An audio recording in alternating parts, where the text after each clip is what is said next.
It's Peter Borkowski here on the Cougar Sports Network, bringing you this edition of Coaches Weekly. And once again, I'm joined by the head coach of the CUC football team, Coach Chase Hankins. Coach, welcome back to the show. I'm excited to talk to you today. Thanks for having me. Of course, and it was a thrilling Saturday, let's say, this past weekend for you and your squad. You picked up your first win as head coach. Congratulations on that. Taking down Manchester University 28-27. And I know there's a lot to talk about this game, and we could talk about maybe some of the things to improve on in a second. But you kind of harped on all of last week being able to finish games. You know, you talked about that coming out of the Greenville game, and I think we saw that for the most part against Manchester. They took a lead late. You guys scored a touchdown with less than 2 minutes to go. So kind of talk about that perspective of the team. You know, you're talking about finishing all week, and then to see your team be able to do that late in a tight game against Manchester. Yeah, you know, I think obviously just talking about finishing, it was really cool to see them actually doing the things that we coached them to do, and in funny enough of a way, I feel like we overcorrected in a certain stance where we would finish drives in the first half and then finish drives early in the third quarter, and then we kind of disappeared a little bit. We kind of stopped doing what we were coached to do. So hopefully we can kind of find that perfect marriage of like starting really well and keeping the pressure on, and then finishing strong when we need to. But you know, it's a process, and seeing them put steps in place that, to succeed in that process is really special. Well, I'm glad you brought up kind of trying to find consistency with this team, because I wanted to ask you anyways, I mean, how does that happen going into, you guys are playing Lakeland on Saturday tomorrow. How do you find that consistency so you don't have another situation where, you know, you go up by 2-3 scores in the third quarter and then you let the team come back in the fourth? Just what is the key to, like you said, being able to start strong and carry that throughout the rest of the game without as many highs and lows?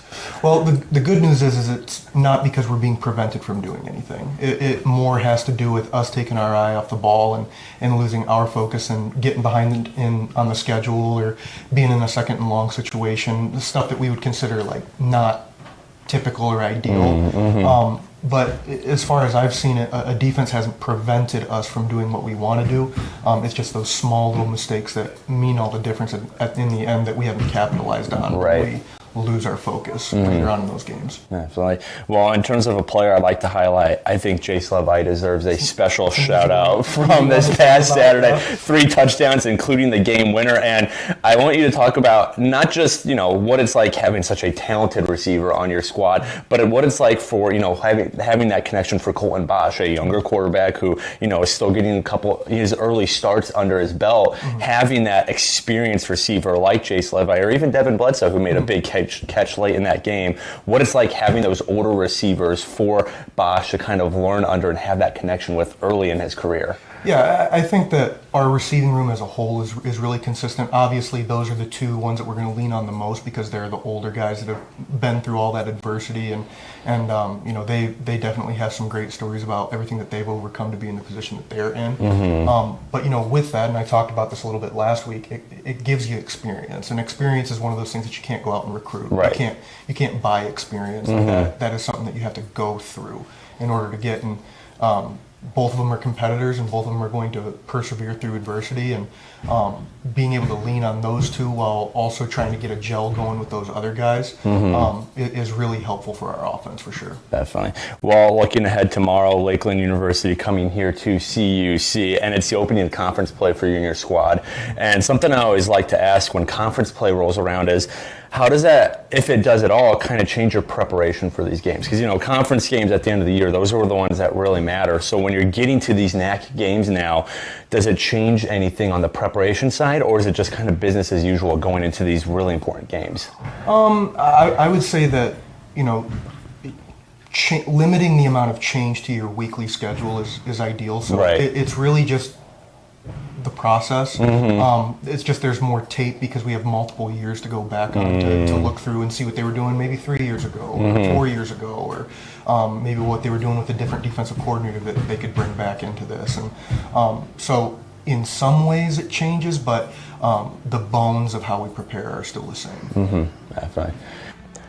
Well, Lakeland coming to CUC tomorrow to face the Cougars in the opening of NAC play. Kickoff for the game is set for 1 p.m. and coverage can be found at our website, cucougars.com, and the live stream can be found on our YouTube page, CUC Sports. Coach, thanks again for joining me today. Good luck tomorrow in the NAC opener, and I'm looking forward to talking to you about it when we meet again next week. Awesome. But until then, this is Peter Borkowski sign off of the Cougar Sports Network. And I say, as always, go Cougars. Go Cougs.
Northern Athletic Collegiate Conference season opener. It's conference play now. Peter McCaskey here on the Cougar Sports Network, joined by Jonathan Shear. And Jonathan, big game today for the Cougars. They're coming off a big win last week. We'll talk about that in a second. They got a team coming up here that they've seen a lot of over the years. We'll talk about that as well. And like I said, it's the NAC opener. So once you get that conference play, that's when the heat really turns up for these football squads. Let's talk about last week for the Cougars first. CUC welcoming Manchester University to Concordia Stadium for the home opener.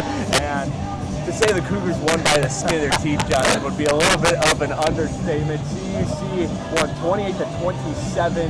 Game-winning touchdown in the last 2 minutes, and Manchester, a missed field goal with 20 seconds to go, sealed the deal for CUC's first win of the season and first win under head coach Chase Hankins.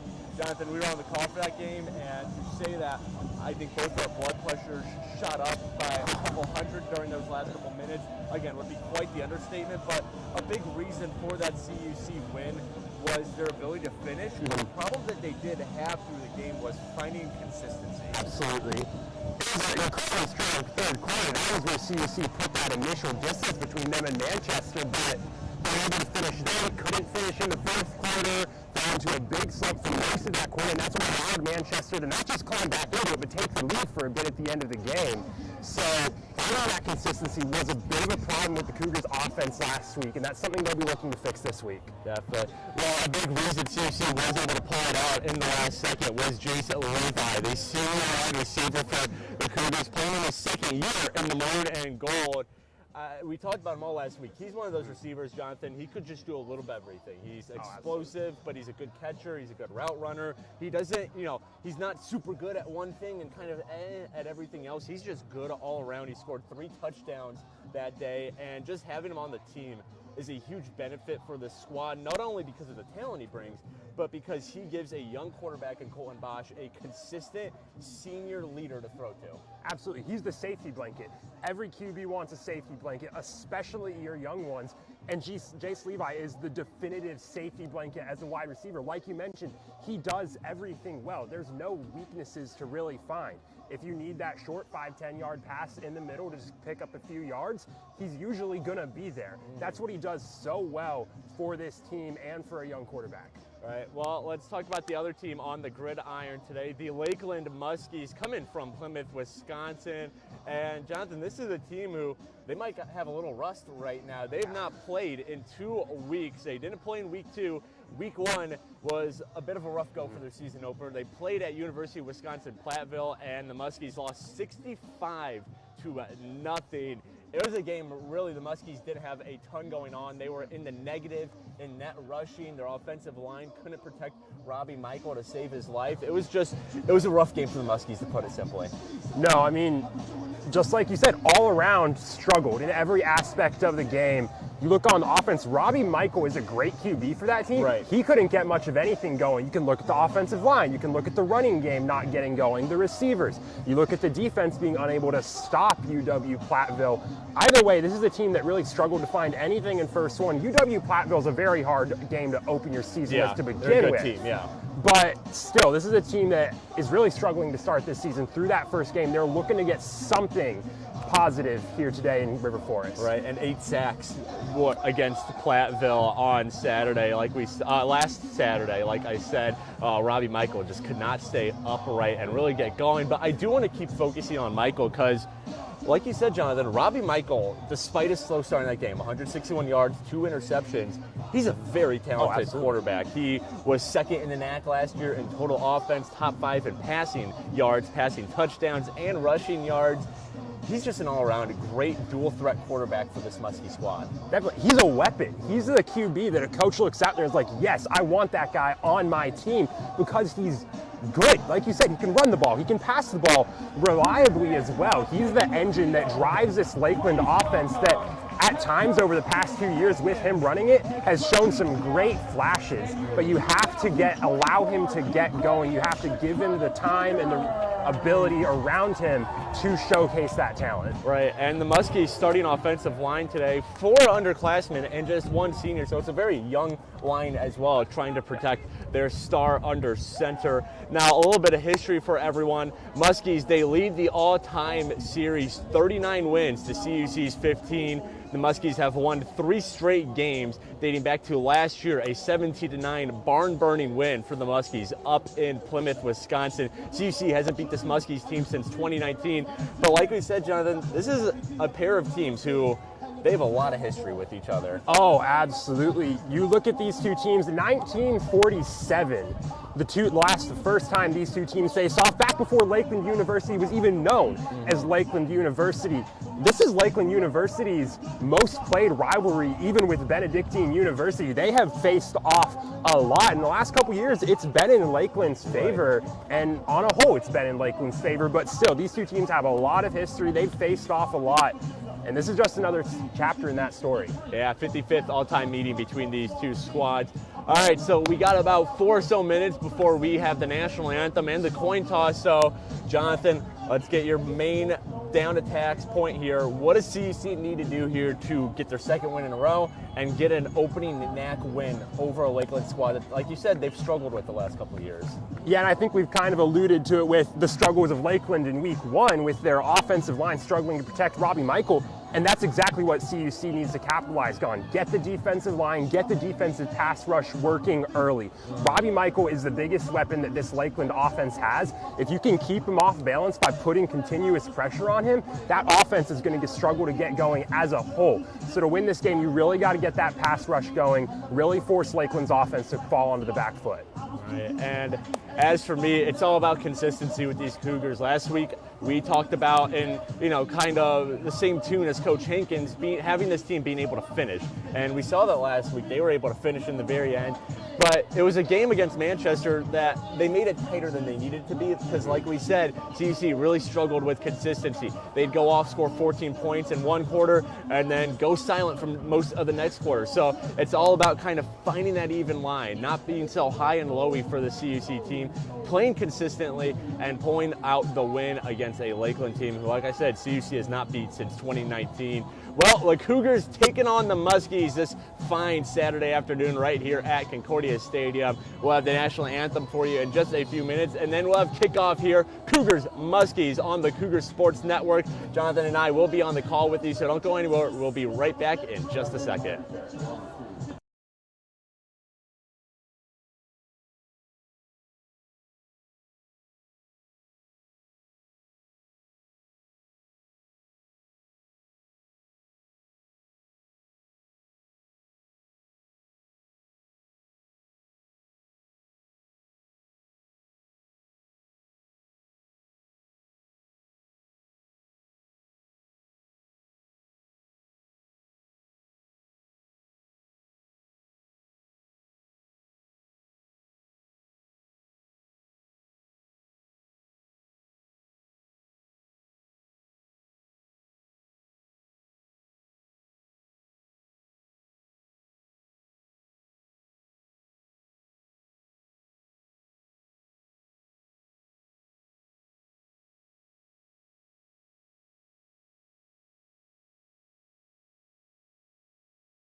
Cougar football is on the air. Hello, everyone, and welcome to the Cougar Sports Network as we are getting set for today's game between the Cougars and the Muskies. The first game in Northern Athletic Collegiate Conference play for CUC and Lakeland. And we're bringing you all the action this afternoon. Peter Borkowski here on the Cougar Sports Network, joined by Jonathan Shear. Jonathan, we talked about a lot in the pregame show as we see the coin toss on the field between the two teams, trio of captains, 4 for Lakeland and 3 for CUC, I should say. CUC, Troy Prattley, Colton Bosch, and Trayvon Thomas, the 3 captains for CUC, as you see the squads exchanging the handshake now as we're getting set for the opening kickoff. But, Jonathan, this is a big game for CUC. Coach Hankins' first NAC game as head coach. He's coming off his first win last week. This is going to be a good test to kind of show with, hey, did they maybe get away with one last week, or is this team for real? Is what we saw last week, is that a real deal with this Cougars team? And they're doing it against a Lakeland team who's been giving them problems as of late. Absolutely, but this is a really good game to start your conference season with. Like you mentioned, this Lakeland team, they're expected to be a middling team within the NAC this season. Not expected to be one of the best, but they're not expected to be a pushover this season either. This is a really good, like you mentioned, measuring stick. If CUC can put up a good fight, even win this game, then, yeah, that shows the improvement from last year, shows that Manchester wasn't just a fluke early season win. Right, yeah, Lakeland is projected 6 in the conference in the preseason poll. That's 1 ahead of CUC. They're projected 7. So these two teams kind of back-to-back in the preseason poll as we get set now for the kickoff. Lakeland will be kicking off to CUC to start. Lakeland will be moving right to left on your screen, CUC left to right. Lakeland in their white unis with navy blue shorts, and the Cougars in their gold tops with the maroon pants. As we are just set here, kicking off for Lakeland will be Noah Foster, the freshman kicker out of Greenville, Michigan. Not to be confused with Greenville, Illinois, who CUC opened up their season against 2 weeks ago. As Foster throws up the right hand run, and the kick is off as it's going to go all the way back for a touchback. So CUC, some good field position to start here on the touchback as we saw some contact already be initiated between these two squads. That's going to be something to watch, Jonathan. Is this game going to get a little chippy here? This is their first conference game. Like we said, these two teams have played each other just about more than anyone else has in this conference. Lakeland, CUC. For Lakeland, it is their most played team, tied with Benedictine. This is the 55th all-time meeting between these two squads. So they've seen a lot of each other, and again, conference teams, you just don't really like each other. That's usually how it goes with these conference games. So we'll have to see how the physicality measures up all game. Meanwhile, CUC's offense out to start. Colton Bosch under center, the sophomore quarterback so far on the year. 388 total yards as his first pass is going to be a deep shot to Chase Levi. Wide open, Levi is brought down. But what a first play of the game for CUC. Jace Levi to the Lakeland 29. He was wide open. He found that no man's land, and all Colton Bosch had to do was loft him one, and Jace Levi is going to make that play every single time. It was really, really soft coverage in the middle of the field from Shamond Oliver, the deep safety for Lakeland, who's a returning all-conference player on this Lakeland defense. So soft defense to start the game for Lakeland. CUC prays on it. The snap, and Bosch will throw again, and he finds Levi again. Jace Levi escapes a couple tackles. Jace Levi still on his feet into the end zone. Touchdown, Cougars! That's textbook from Jace Levi. That's something we talked about earlier in the game. The short routes up the middle, but that one right there, they just couldn't bring him down. He found a lane to just keep slipping tackles again and again all the way into the end zone. As CUC sets up for the extra point, and again, they're doing this weird formation, and now they break it up for a normal kick. So what they're lining up in there is the sweeping gate. It gives you the opportunity to pull some trickery, maybe go for the two-point conversion, but it's also very easy to swing back over into the standard PAT kick. Kick is up and good. CUC 7 points on the board as we have the replay for you now. And like you said, Jonathan, that is Jace Levi all the way. That is a textbook, give Levi the ball, and he's going to make something happen with it. And this isn't even poor defensive coverage from Lakeland. They had the players where they needed to be. They just couldn't bring Levi down. You have a player on him there, breaks another tackle, slips another man all the way into the end zone. Good defensive coverage, but that open field tackling from Lakeland just really lacking on that defense right there. So CUC, 2 plays and a touchdown, and that's what you love to see if you're a CUC fan. CUC coming into today scoring 25.5 points a game through 2 weeks. That is 5th best mark in the conference right now.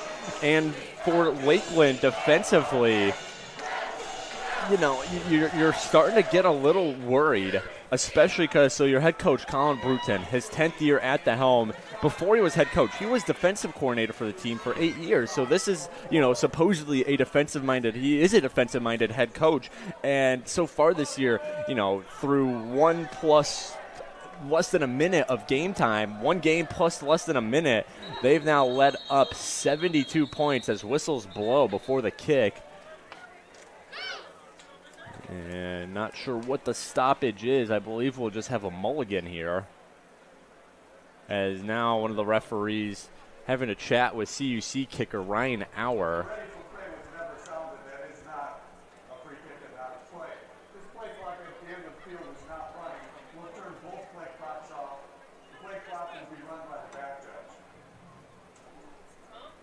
So it's a play clock issue. Basically, something's going on with, I think it was the play clocks were not synced up. So the referees, I believe. The south end zone play clock is simply not working. So I think the referee said, let's just turn them both off. We'll keep track of the game. Yeah, the referee over the microphone asking to turn off both play clocks. So we might have a brief pause here as now we get set to go. So no brief pause as the second kick from Auer, a very low kick, is going to take a bounce, and it is played, and he steps out of bounds.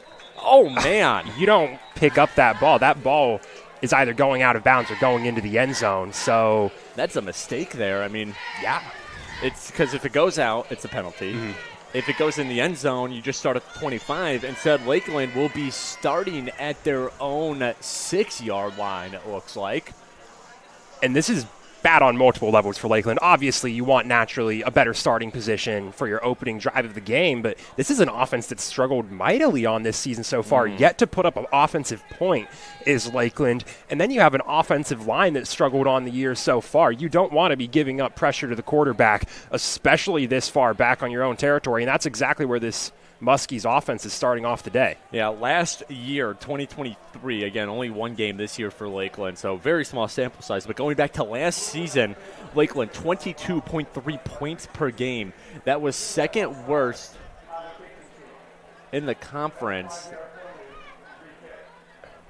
as I think we're getting another kick. Hang on.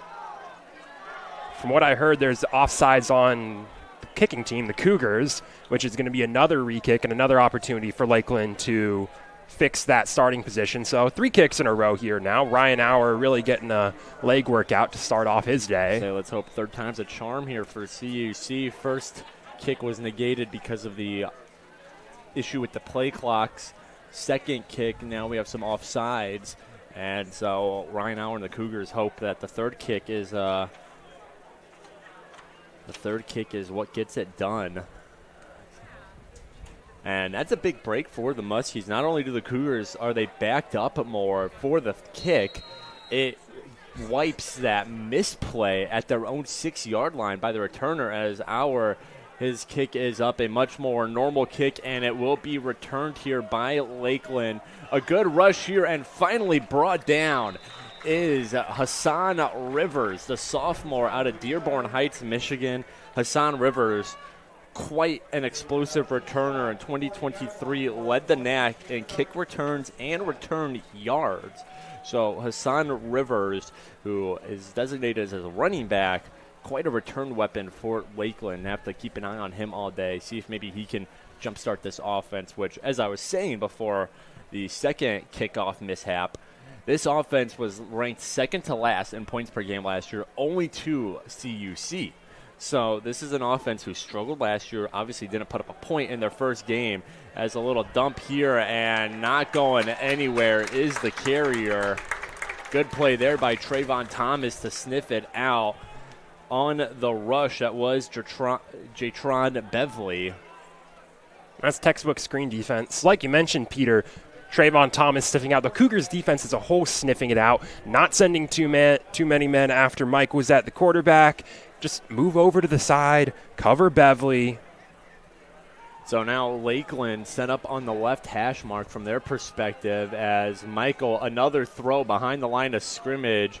And a good gain here from Caleb Bissau, junior out of Conroe, Texas. Bissau will be just short of a first down by... It'll be 3 yards, excuse me, so it must have been pushed out of bounds. Looked like he was able to tumble ahead for a couple more. But we have 3rd and short here for the Lakeland offense, trying to get going, score their first points of this young 2024 season. Michael, he's going to carry it himself, and there it goes, Robbie Michael for the first down. And like we said, Jonathan, dual threat quarterback. He can run it, as we saw there. He can throw it, which we haven't really seen yet. But that is the type of player you get with Robbie Michael. And through these first 3 plays, we're kind of seeing how this offensive play calling is reflecting a struggling offensive line early in the season.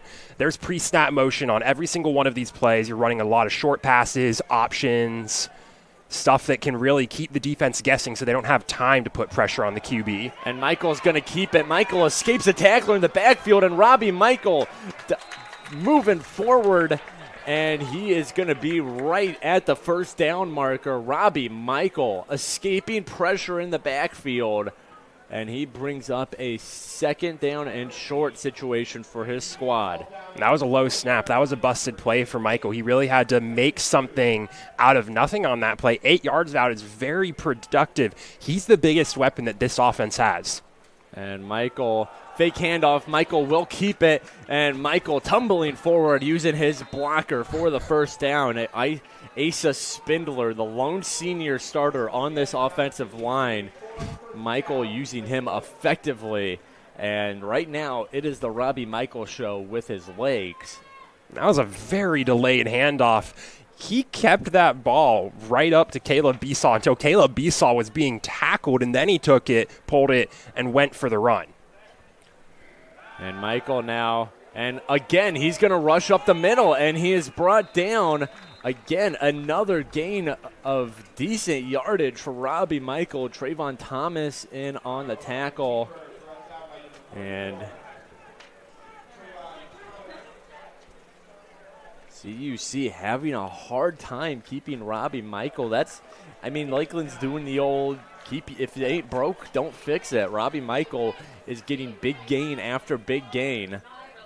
2 rushes, and it's usually a first down for Lakeland and their junior quarterback right now. Michael a snap, and now he'll look to go through the air. It's lofted just in front of the intended receiver, Deshaun Hampton, sophomore from Hazel Crest, Illinois. And now the ref blowing the whistle behind the play. And we see Robbie Michael leaving the field. And so Robbie Michael will have to take a seat on the bench for a second. I didn't see it exactly. My guess is that his helmet might have started to come off. And in the college game, if your helmet is off, you have to leave the field for at least 1 snap. And I think Michael was trying to argue, no, my helmet didn't come off. I don't know what you saw. And the referee not buying it, so Robbie Michael has to take a seat. It's 3rd and 1 for Lakeland as they bring in Cy Lambano Larson, a freshman quarterback, to play at least this snap. And we're going to get a full injury timeout for these teams now with Robbie Michael headed over. It's going to be Lambano Larson taking the snap on this play. You go back to that pass from Robbie Michael, the incomplete pass into the end zone. it was designed to be a quick fade, but he was facing a lot of pressure as it went. 2 CUC linebackers, defensive line, whatever it was, that pass rush was already on top of him. He didn't have time to set up perfectly. He had to throw over the arms of Louis Mobley, who got right up there, got those arms up. He had to arc that one up. He was under pressure already. That's the first pass beyond the line of scrimmage we've seen all day from Lakeland, and the offensive line didn't hold up whatsoever. Yeah, again, this offensive line is going to be something to watch. Robbie Michael was tackled 8 times in the season opener against UW Platteville. This offensive line gave up 8 sacks, I should say, and it's, again, all underclassmen besides Spindler, who's on the left side. So it will be Lombano Larson, and Lombano Larson, he'll keep it himself. He's got a first down and some more. Lombano Larson, he gets a crack at it as Michael has to leave the field, and the freshman out of San Tan Valley making the most out of it as now Michael comes back into the game. And this defense, Jonathan, for CUC, they got to clean it up in the middle. Right now, it's mostly been Michael, but even that last play by Lombano Larson, they were letting them rush up the gut like there is no tomorrow. CUC's defense, they got to clean that up in the middle, or else guys like Michael, or if they can get their running backs going, Lakeland, they're just going to have a field day up the gut. As here's the snap, and it will be a handoff to the running back, and a touchdown for Jatron Beverly. The offensive line, say what you will for their pass protection, their run protection's been working very well. They've been clearing up some quick holes to give either the quarterback or right there, the running back, Jatron Beverly, space to get up into some open field and make some plays with their feet. The Concordia run defense, they've been getting the pass rush going. The run defense has been suffering as a result of that. That's definitely going to be the focus on the sideline when they come off. We need to focus on the run defense, especially up the middle. You rarely see runs up the middle work that consistently for a drive. And the kick from Foster, and the Cougars get a piece of it. CUC, their special team coming up huge. They are going to preserve a 1-point lead for their squad as it is now 7-6. And I kind of had that in the back of my mind, Jonathan, about Foster didn't kick a PAT all of last game, as we see the replay on your screen of the Beverly touchdown. So more on Foster and the kicking in a second. But again, like you said, Jonathan, the CUC defense in the middle, that's going to probably be the point of discussion with them and defensive coordinator Bo Flowers right now. Absolutely. This Lakeland team, they're creating big enough holes. They have fast players. You can create that hole right there. Like you see, it's a wide open hole just to the right of the center, and Beverly's able to take advantage of it and get through because CUC was sending so many men at the line. There wasn't enough linebackers held back to take him down because you prioritize the pass rush. That's going to be a switch in game planning. The Concordia defense has seen it's not going to work. The game plan isn't working because you don't want to let Lakeland do that all day. So you're going to focus a bit more on that run defense. Force Michael was to take some more passes, take some more shots downfield. So Noah Foster now gets set for the kickoff, and back to his PAT attempt. Again, he didn't kick any PATs against UW Platteville. Obviously, his team did not score a touchdown, as this kickoff will go through the back of the end zone for a touchback. But you're kind of wondering, that first PAT attempt of the year, obviously it's something you practice a lot, but you might have a little thing in the back of your mind going, what if that line doesn't hold up on their first attempt of the year? They don't there. Cougars able to get up front, get a paw on the ball, and block that PAT attempt.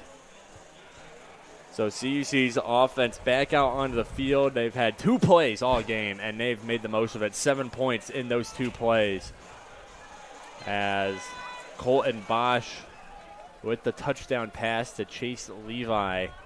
They now have 4 touchdown passes in the last 2 games, this game and last week. So see what Coach Hankins and the rest of his offensive staff have cooked up here, as a handoff to Joron Brown goes largely nowhere. He's able to scrap about 2 yards out of the play. As we have 9:42 left to go here in the first quarter. CUC 2nd down and 8. 2nd and 7, excuse me, correction there. Bosch, he's got Joran Brown to his right, puts a man in motion, no handoff, it's handed off to no one. Colton Bosch keeps it, and he'll get a few yards up the middle. 2 fake handoffs for CUC's offense, the man in motion and Joran Brown. Colton Bosch ends up keeping it and gets his team the 3rd and manageable. That's enough yards to be a productive play. Looked like the faked handoff to Brown was a bit longer than wanted, a bit too much contact on it that held up Bosch a bit. 4 yards, though, is productive. Like you mentioned, Peter, 3rd and manageable. Colton Bosch, he's got 2 receivers to his left, 1 to his right, and it will be a passing play. Bosch has to scramble out, and Bosch is just going to hold on to this one, and he is pushed out the out-of-bounds line. Was it enough for a first down?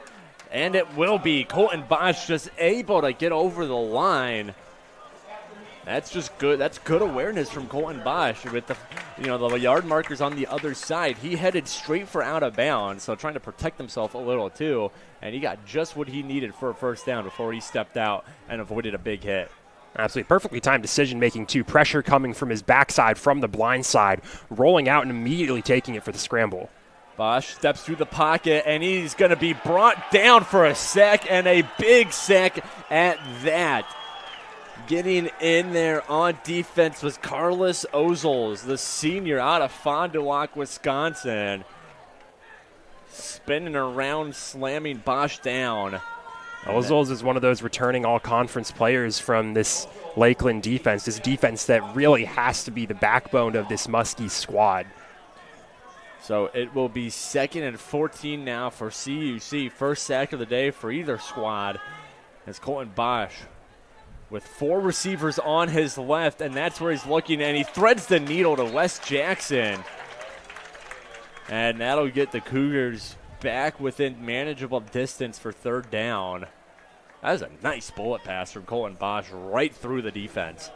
Especially considering he wasn't really facing pressure, but the pocket was collapsing pretty quickly. He had offensive linemen pushing in on him from the sides and from the front. So to do that with your space dwindling and with plenty of linebackers kept back, Lakeland only rushed 3 right there. Great pass from the sophomore. Colton Bosch, and a Lakeland player jumps, and the Cougars, they're going to get a free play here. Colton Bosch looking for Devin Bledsoe. He's tied up, and there's going to be a flag downfield too. You can't. That's going to be defensive pass interference, and that's just sloppy defense on Lakeland's part. That play is going to get called back either way. Yeah, I see you. So Lakeland jumping the gun. Defensive player offsides. Little too excited to get going. And then down the field, Devin Bledsoe all covered up. So the offsides is declined. Pass interference will be accepted.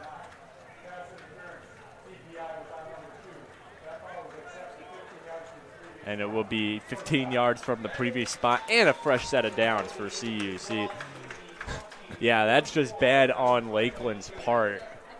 I mean, I get it's hard to cover Devin Bledsoe. I mean, the guy is 6'3". He's a 50-50 ball machine for CUC, but that was just way too physical. He was basically on top of Devin Bledsoe. As a handoff here to Jordan Brown, he jumps around and he's going to push his way forward. Just short of a first down, but Joran Brown, a tough physical run there. And he brings the Cougars within 1 of a first down.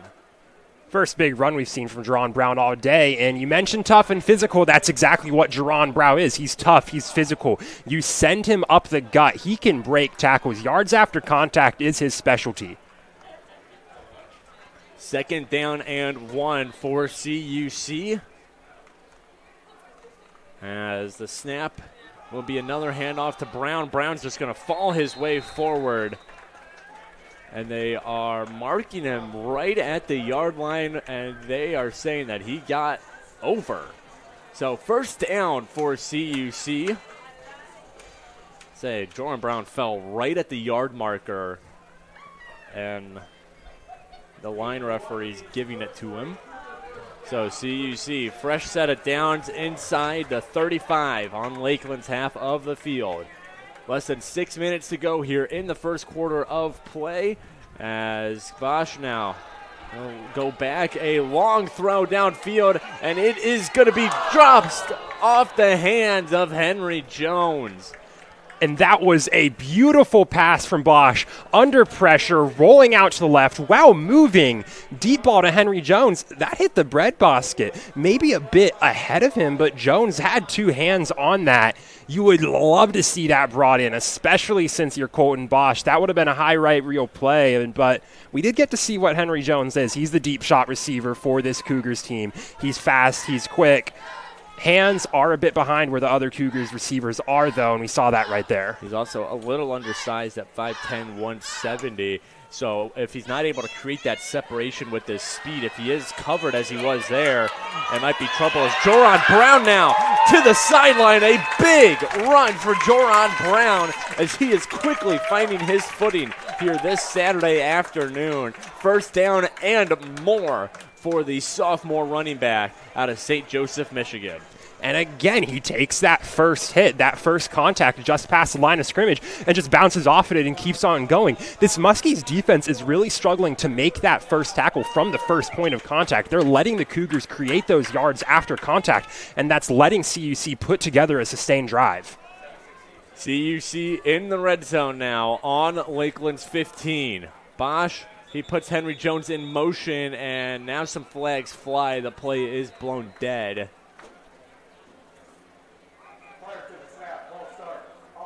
False start on the offense. Nicholas Sacido given the foul. Right guard for CUC, a sophomore out of Miami. And that's going to back CUC up 5 yards, so it'll now be 1st and 15 for the Cougars. And it's now Troy Prattley personnel out there for the Cougars offense. Troy Prattley, senior quarterback, brought in as kind of a specialty quarterback for CUC. Very mobile, a very different quarterback from Colton Bosch, as he's going to swing this to Wesley Jackson, and Jackson's not going to get much out of that play. And I see the idea there of you have Troy Prattley, who's a very good rusher. So maybe the plan was you kind of drawing the defense towards the middle to try and prevent a Prattley rush if Lakeland did their homework and know what Troy Prattley brings, and then you quickly swing it out to the wing. Wes Jackson ran up an open lane up the sideline, but Lakeland not biting on that one, being able to cover all over the field, and they bring down Wesley Jackson, just a gain of 2 for CUC's tight end. So Colton Bosch back in the game now as he's under pressure, throws across the middle for no one. And good pressure there from the Lakeland front, forcing that throw out of Bosch. And that one, my best guess, he's looking for Henry Jones coming across in the middle, down in the end zone. Hit as he threw, and that arm got around to his upper arm from the back, forced his arm low, wasn't able to get the distance on it that he wanted. Just too much pressure for Bosch to make the throw right there. So 3rd down and 13. CUC, they need a big play here to keep this drive alive or score a touchdown. 13 yards for a first down, 18 yards for a touchdown. As CUC holding on to a 1-point lead right now. And Bosch is going to use a timeout. Again, I don't know what the play clock was at because the referees are the ones keeping track of it. The play clocks, the visual play clocks are not working. So, or one of them is working. Or it looks like they are both on, so we'll have to see if we can get them moving. But Colton Bosch calling the timeout, prevent any kind of penalty to back his team up more. But now's a good time to remind Cougar fans out there that we are less than a month away from our Cougar Classic golf outing on October 11th. And lucky for you, there's still time to register and join CUC alumni, fans, and family for a fun day on the course. So head to cucougars.com/Cougar Classic to learn more and sign your group of 4 up to play. And we are looking forward to seeing you all on October 11th for a fun day out on the course on the Cougar Classic golf outing. So 4:11 left to go here in the first quarter. CUC up 7-6 over Lakeland. 3rd and 13 for the Cougar offense. Just had to call a timeout to prevent themselves from being backed up anymore. Bosch, 2 receivers on either side of him, as now he puts Henry Jones in motion. And Bosch, he's going to back up. He's got quick pressure. He has to dump it. Here's Joran Brown. Brown sidestepping some defenders. Joran Brown still on his feet. And it's not going to be enough for a first down, but what a play by Joran Brown. He was dead to rights. And for him to even turn that into any kind of gain, it really says something about his ability, as CUC will, you would think, bring out, they do, they bring out the kicking unit. I was looking for Ryan Auer, and he is out there next to Troy Prattley. So Ryan Auer now out to kick. 1 for 1 on field goals this year. It was a 20-yarder. So see what he can do here from Lakeland. Lakeland's own 14, and the kick is up and good. 3 points on the board for the Cougars as Ryan Auer knocks it through the uprights and makes it a 10-6 game. That was a nice little doink off the left goalpost. That was a long time to kick from Auer there, and he faced some pressure as he got that one up with the Lakeland defense from both the left and the right coming in. Both of those rushing defenders actually running into each other and falling down. They got that close to the kick. Great job to get that kickoff just in time and do just enough to split the uprights. As you see the replay now, and yeah, Ryan Auer, you know, he's had some struggles throughout his CUC career. He is under 50% on his career in field goals. So to see him start this year 2-2 and get a big one here, just barely get a big one here, but still up through the uprights for 3 points, and the Cougars now up by 4, which means Lakeland, they need a touchdown to take the lead now instead of just a field goal, and we will have a second chance to see Lakeland's offense shortly here. Second chance to see Lakeland's offense, and another chance to see how CUC's defense is going to adapt and change too. Now that they've seen Lakeland's offense, the way they're going to try and run that offense this game, how are you going to adjust your game plan to be able to stop what's been their primary go-to, which is the run up the middle?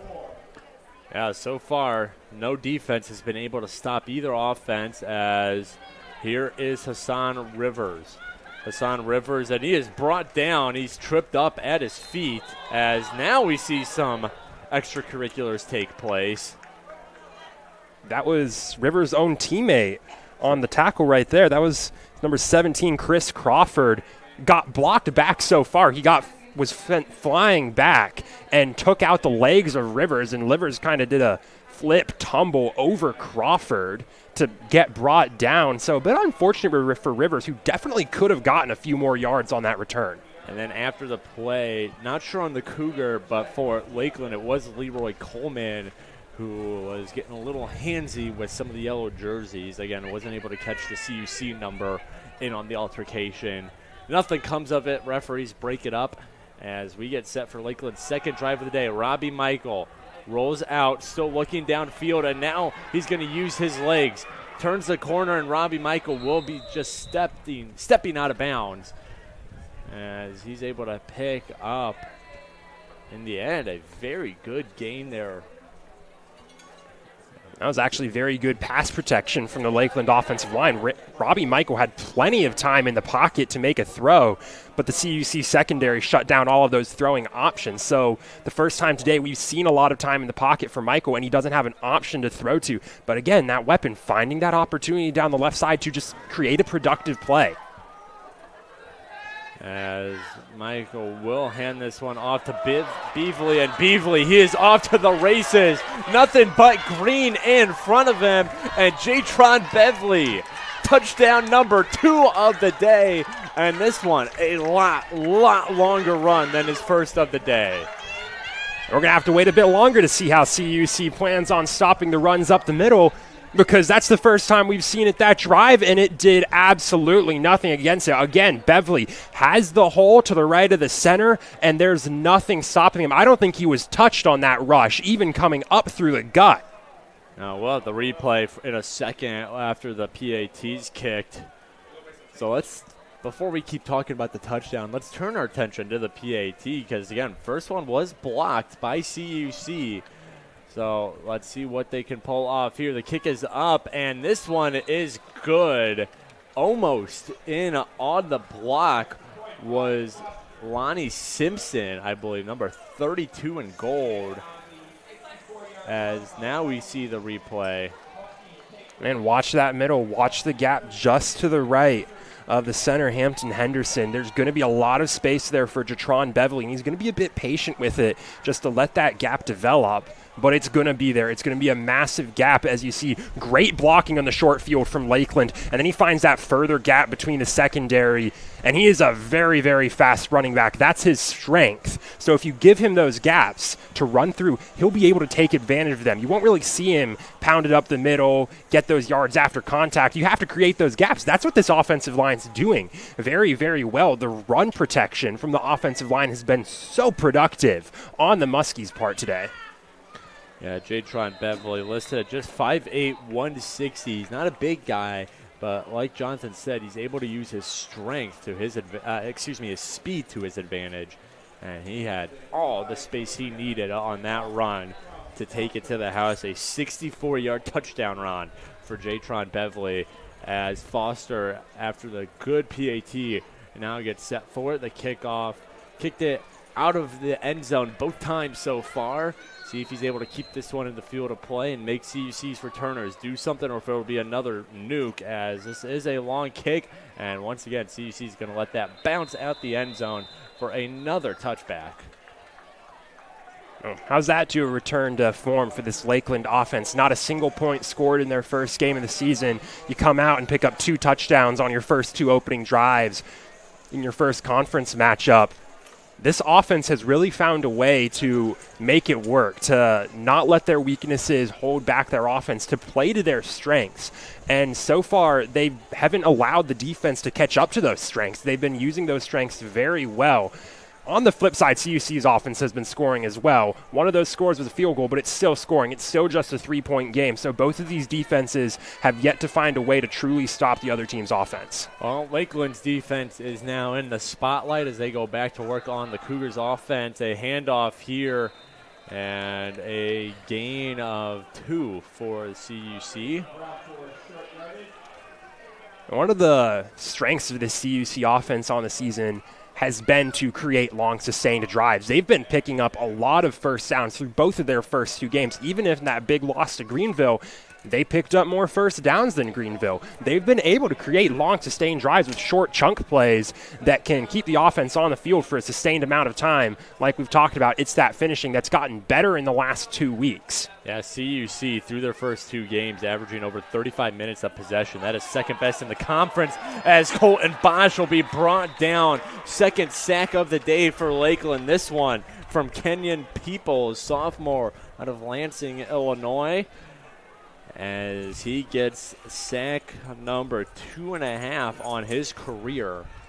And the pressure is going to get there. Not enough time for Bosch to really react to that pressure getting there.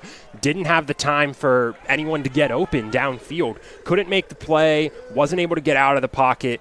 Textbook defensive coverage and finishing from the line on Lakeland's part. So 3rd and 15 for this CUC offense, as Bosch will have to throw. He's being pressured again, and Colton Bosch is going to be brought down again. This time, it's the other end of the defensive line. Jake LeClaire, second team All-NAC last year, and he's showing why. Big sack on Colton Bosch there, and it will make it 4th and the parking lot for CUC as this clock under 45 seconds to go. They bring out the punt unit. They will have to punt it before the quarter ends. They don't have enough time to run this clock all the way down. So at the very end of the end zone is Dennis Vanderplow, punter for CUC. And CUC trying to waste some more time here, it looks like. Now Vanderplow will kick it, and not too much on that. Lakeland's going to attempt a return here. And turning the corner is the return man, and he's jetting through the odd defense and into the end zone. Punt return touchdown for number 30, Mac Beasley, freshman running back. And all of a sudden, Lakeland, who gave up the first touchdown of today on play number 2 of the day, They find themselves up 9, a chance to make it 10. The extra kick is good. Foster set for his third PAT attempt of the day. Kick is up, and it is through the uprights, and that makes it a 20-10 game. As we see the replay here, it wasn't a long kick, so Beasley didn't have a ton of room to go. Didn't have a ton of, he didn't need to make up a large distance, but still, his ability to just evade those tacklers, very impressive. And there's a couple elements that cause this play to break down for CUC's punt coverage. The first, like you mentioned, is a short kick, but it's also a low kick. Beasley was able to receive that quickly. The CUC punt coverage didn't have really time to get down and set up the defense. There was a big gap along the right sideline, which is what Beasley exploited. That's caused by the low kick from Vanderblau, which was caused by a rushed punt from Vanderplow. He didn't receive the snap the way he wanted. He had to adjust the ball in his hands before he was able to get the punt off, and then he had to rush that to avoid being brought down in the end zone by the defensive coverage of Lakeland. So, small mistake at the start on the snap leads to a breakdown of the defensive coverage on the punt from CUC, and a great job to see that gap and immediately exploit it from Beasley. On CUC's part, that's a worst case scenario, especially on a short field punt, is having that defensive coverage breakdown. You only really have to cover 30 or 40 yards, and being unable to do that is a real blow to the defense. So Lakeland will kick off once more. Foster's kick. This one, it will be returned by CUC. First return we're going to see out of the Cougars today. And still on his feet is the returner, able to make something out of nothing as the clock hits 0. So that'll be it for the first quarter. But CUC scoring the first points of the day on the second play of the day. And since then, a 20-3 run for Lakeland. CUC's offense and defense has some stuff to figure out here in the first quarter intermission. We're going to take a break as well. And when we come back, we'll have second quarter action for you. Cougars trailing the Muskies 20-10. Don't go anywhere. We'll be right back here on the Cougars Sports Network.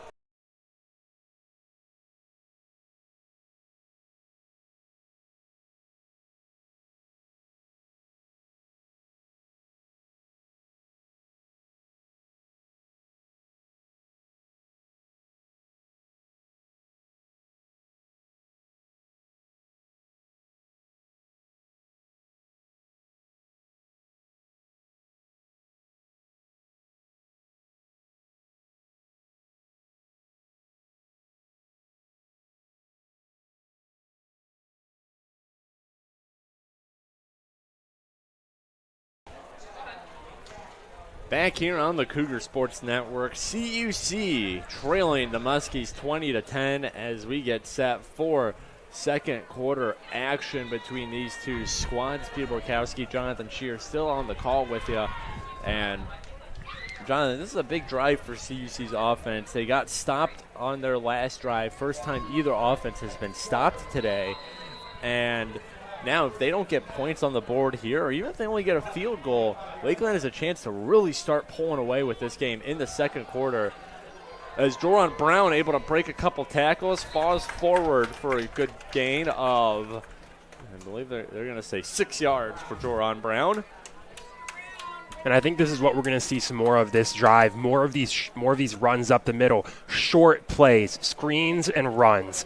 That last offensive possession for the Cougars was shut down immediately, and every play was looking to go to a mid-range or deep pass. And this secondary from Lakeland is playing very, very well, shutting down the receivers, not giving Bosch those options downfield.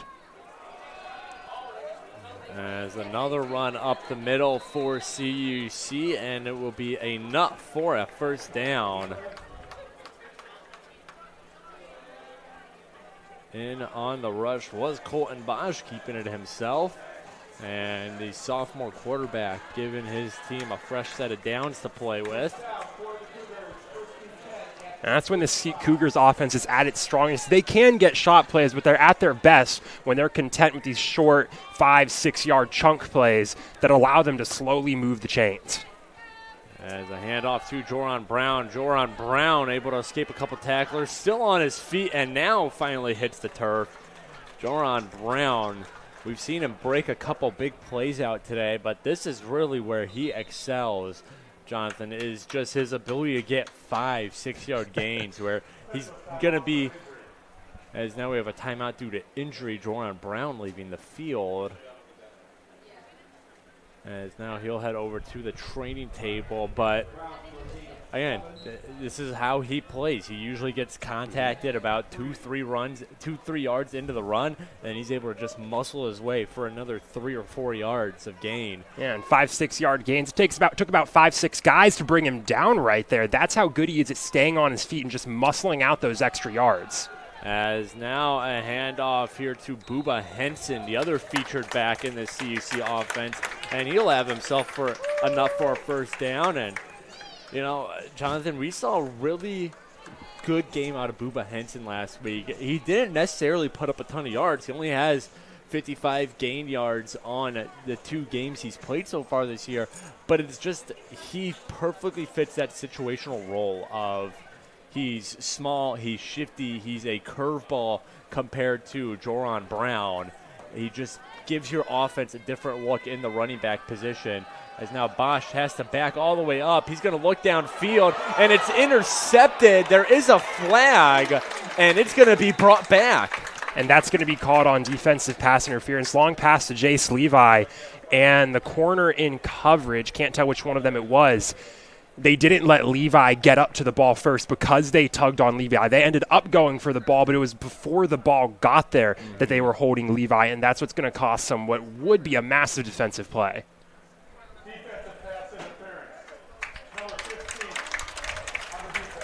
So the foul goes to number 15. That is Michael Dye, freshman out of Fort Wayne, Indiana.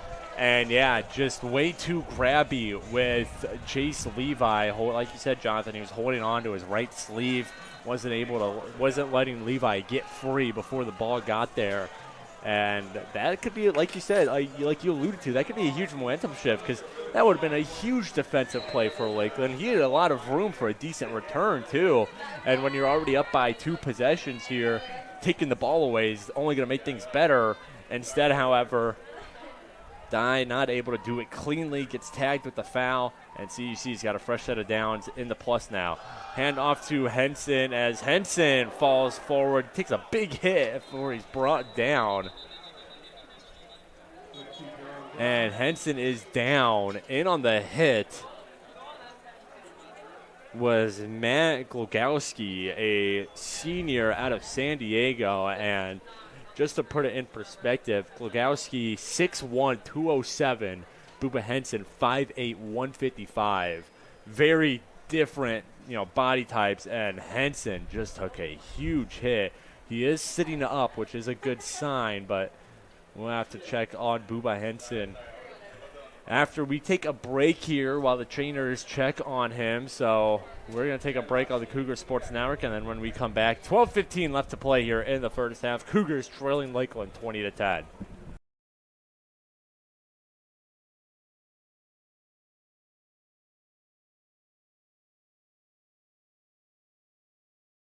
We hope you're enjoying today's CUC football broadcast. If you're interested in donating to our athletic communications department to help improve the live stream you're watching, click the thank button.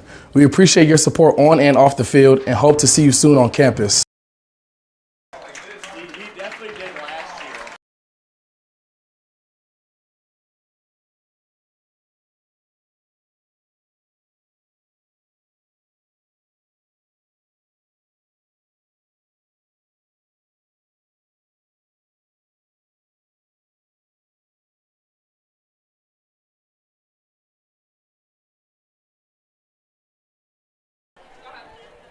Back here on the Cougar Sports Network, Booba Henson, good sign, able to jog off the field under his own power, I should say. Still being talked to by the trainers on the bench, as I don't know if we'll be seeing him return anytime soon, but at least a good sign in that he was able to get off the field under his own power. To an applause nonetheless. I will tell you, Booba Henson is a he's kind of a spark plug, if you will, a shorter statue player, but as we saw there, he will run headfirst into whoever stands in his way. As meanwhile, running headfirst for a couple of yards is Joran Brown. Gets himself a good gain there. Cuts the distance to first down just about in half. It will now be 2nd down and 6.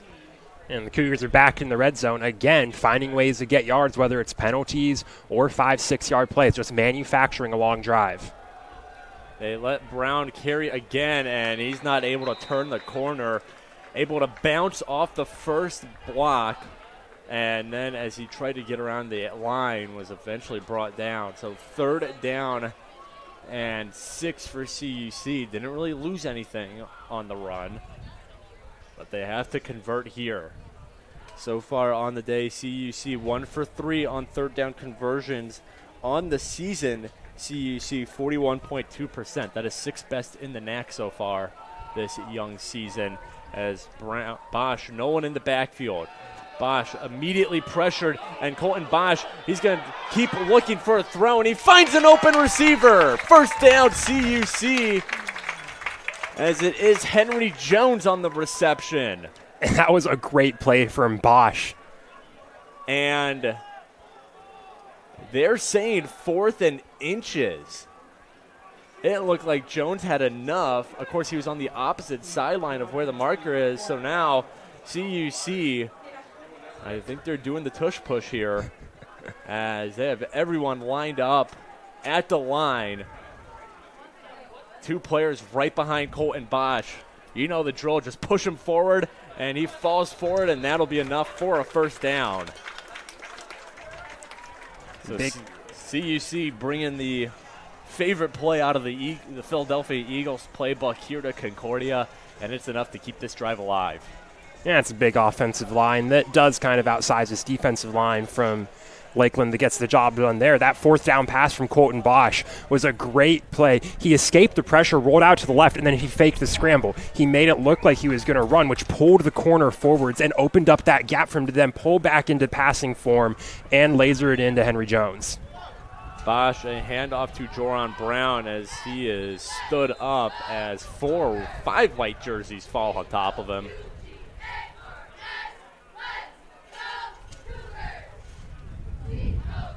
CUC, again, like you said, Jonathan, this is kind of what they do. They just chip away at these plays. At the time, I should say, as there's now 9:35 left to go here in the half. They're not as worried about those big plays downfield. Those plays are great, of course, and you do need them every once in a while to kind of keep the defense spread out, but CUC is very content with just chipping away, taking 2 or 3 plays to get a 1st down. As Colton Bosch now, as he looks at the end zone and just off the hands of Jace Levi, but it will draw flags. And the defender in coverage up in arms, and once again, it is Michael Dye. Jace Levi is having a field day when being guarded by Dye, drawing those penalties. And that's just experience, Jonathan. Jace Levi, a senior who's been very good, versus Michael Dye, a freshman playing in his 2nd career game. That goes to the IQ of Jace Levi, knowing how to draw those fouls out of the young player. Exactly. He ran the route, so there's contact with Michael Dye, and whether or not Michael Dye really held Levi enough, the contact was enough that Jace Levi's left shoulder got pulled back. Any official that sees that's going to throw the flag on it. Cougars have 2 yards to go to the end zone. Troy Prattley in at quarterback. So now this opens up the rush playbook. Does Prattley carry it? Does Joran Brown carry it? As the referee wanting a correction to the game clock, it now reads 9:10 instead of 9:14. So again, Troy Prattley in at quarterback, playing with his old high school teammate Joran Brown, St. Joseph High School in St. Joseph, Michigan. As Prattley puts a man in motion, Prattley's going to keep it as he's rushing and falls into the end zone. Troy Prattley in for the score. Touchdown, Cougars! That's a great delay from Troy Prattley before you run up, and a great way to just position your body so you actually fall forward. That wasn't a dive, that was a fall. Get close enough to the line after bouncing off a couple men, and then just make sure you do enough to break the plane. And again, there are so many options in that playbook for CUC as we see them line up in the trickery formation for the field goal, and now they assemble for the more normal PAT. But you had Troy Prattley, he could have rushed the ball, which he did, and scored. You had Joron Brown back there. He's very capable of getting just a couple yards as the kick is up and good for Ryan Auer as we see the replay now. And you also had Henry Jones in motion, a third player capable of running the ball. So just a lot of players in motion, a lot of pieces for that Lakeland defense to cover. And there's all of these pieces in motion, everything Lakeland's covering. And watch Troy Prattley immediately after the fake handoff here. He's not going to start running immediately. He's going to hang on to it. He stays there for a bit, drops back, and then he takes it up. He gets those pieces in motion and then really sells that those are the pieces that are going to take possession that you need to make a play on, when he in reality is the one the defense should be looking out for, and that gets him just enough space to get close enough to the plane to break into the end zone. So CUC now 3 for 4 on drives where they score points as they make this a 20-17 game. And, you know, Jonathan, now it's really on the defense to step up here. For your offense, 17 points through 21-ish minutes of game time. That's great. That's a great pace for this offense. As for the defense, though, you can't hemorrhage 20 points in 1 quarter of play as they did in that first. So it's really going to be on defensive coordinator Bo Flowers and his defensive staff and, of course, his defensive players to pull together here and get a big stop, what would be their first stop of the day. As the kickoff is a line drive. It lands in the hands of Beasley. He had the punt return touchdown, and Beasley has some more room to run. Beasley showing off his lethalness in the return game. And for Lakeland, I mean, you have 2 very good returners now in Hassan Rivers, who led the NAC in return yards last year, and now you throw in Mac Beasley, the freshman who has a punt return touchdown and had a really nice return there as he brings his squad to their own 45-yard line.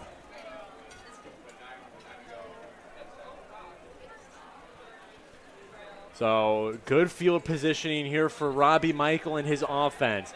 Michael stepping through the pocket, and he's going to rush, and he is brought down. Not in time, though. CUC allowing the first down. Brandon Montford as well as Myron Spencer in on the tackle. Well, you said his name already today, Asa Spindle, this left tackle for Lakeland. He kind of let the pressure get through, but he did a great job of redirecting it around Robbie Michael. When he realized he was going to get beat, he directed it so that there was a gap for Robbie Michael to take advantage of. And the throw from Michael just too low. It looked like the Cougar almost got a hand on it. Intended receiver there was Colby Cohen, the senior out of Missouri City, Texas.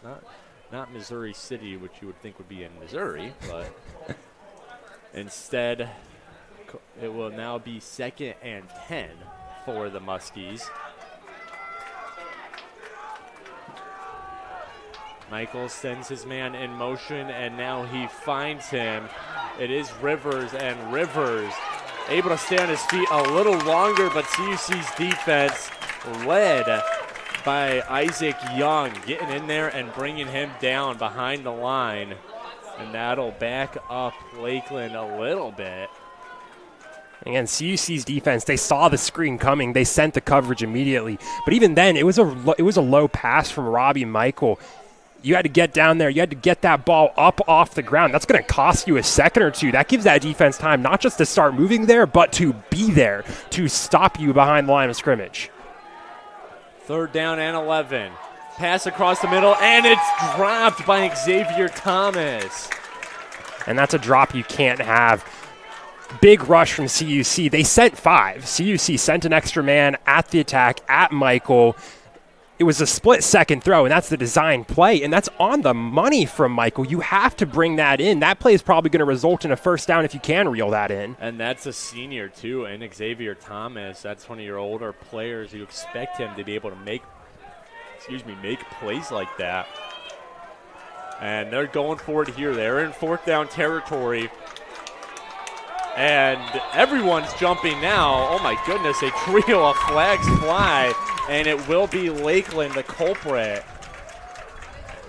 That's a false start from Lakeland. That's a defensive pressured false start from Lakeland. The Cougars, with Louis Mobley, they showed blitz. They sent him up at the offensive line. And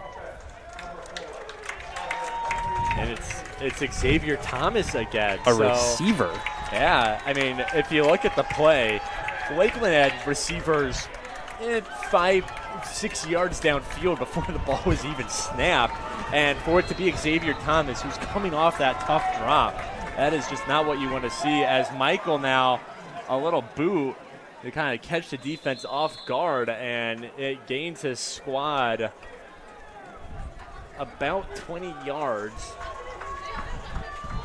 So Robbie Michael, you'll see quarterbacks kind of pull that out, especially in tough situations like that where they're at the 50-yard line. Might be too close for your punter to kick, but you're way too far for your kicker to make an attempt. So Robbie Michael just grabbing it, quick booting it downfield. Didn't get a ton on it, but CUC starting on their own 32, much better than starting at their own 45 or 50, depending on what Lakeland would have done if they went for it.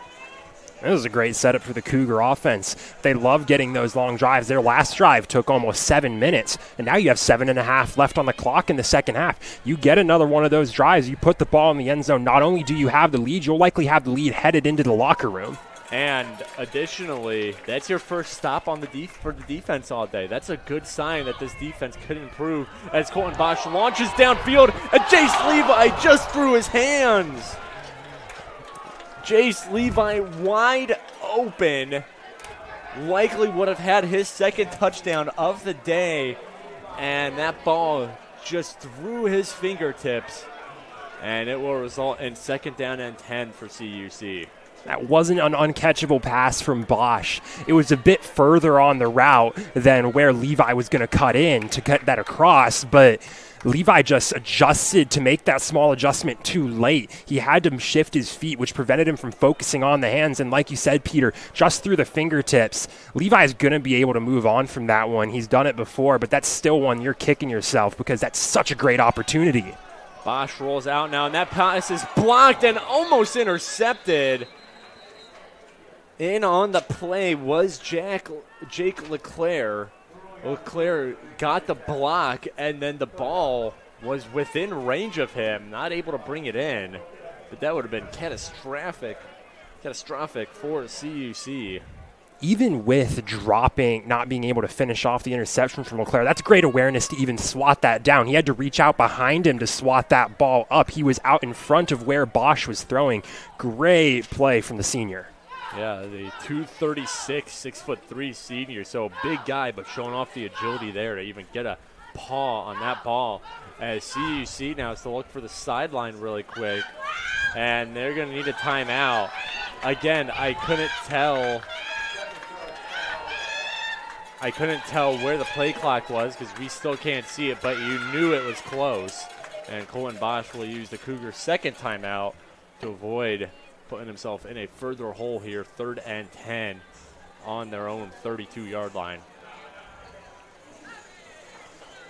We talked about this is a great opportunity for the Cougars to get a long drive. On the flip side, you turn it over here. You give Lakeland the opportunity to put together a drive. You could see yourself headed into the locker room down more than you are now. You really want to finish off this half with a strong possession. The Muskies are going to have possession starting the second half. So if they have a 2-possession lead, which you really don't want to happen, if they have that, they have the opportunity to make that a 3-possession lead. This is a really, really important 3rd and 10 for the Cougars. And with 10 yards, I would say look to your safety blanket. Jace Levi, he's down, looks to be actually don't see him exactly where he is out on the field right now. He may not be out on the field. No, he's at the bottom of your screen, lined up next to Devin Bledsoe. So second bottom on your screen. I would look to that. He's a safety blanket. You see the Cougars run a lot of in routes with Levi. As CUC, they sent 5 rush receivers downfield as Colton Bosch in trouble, and he's going to be brought down. A huge loss on the sack from Carlos Ozols.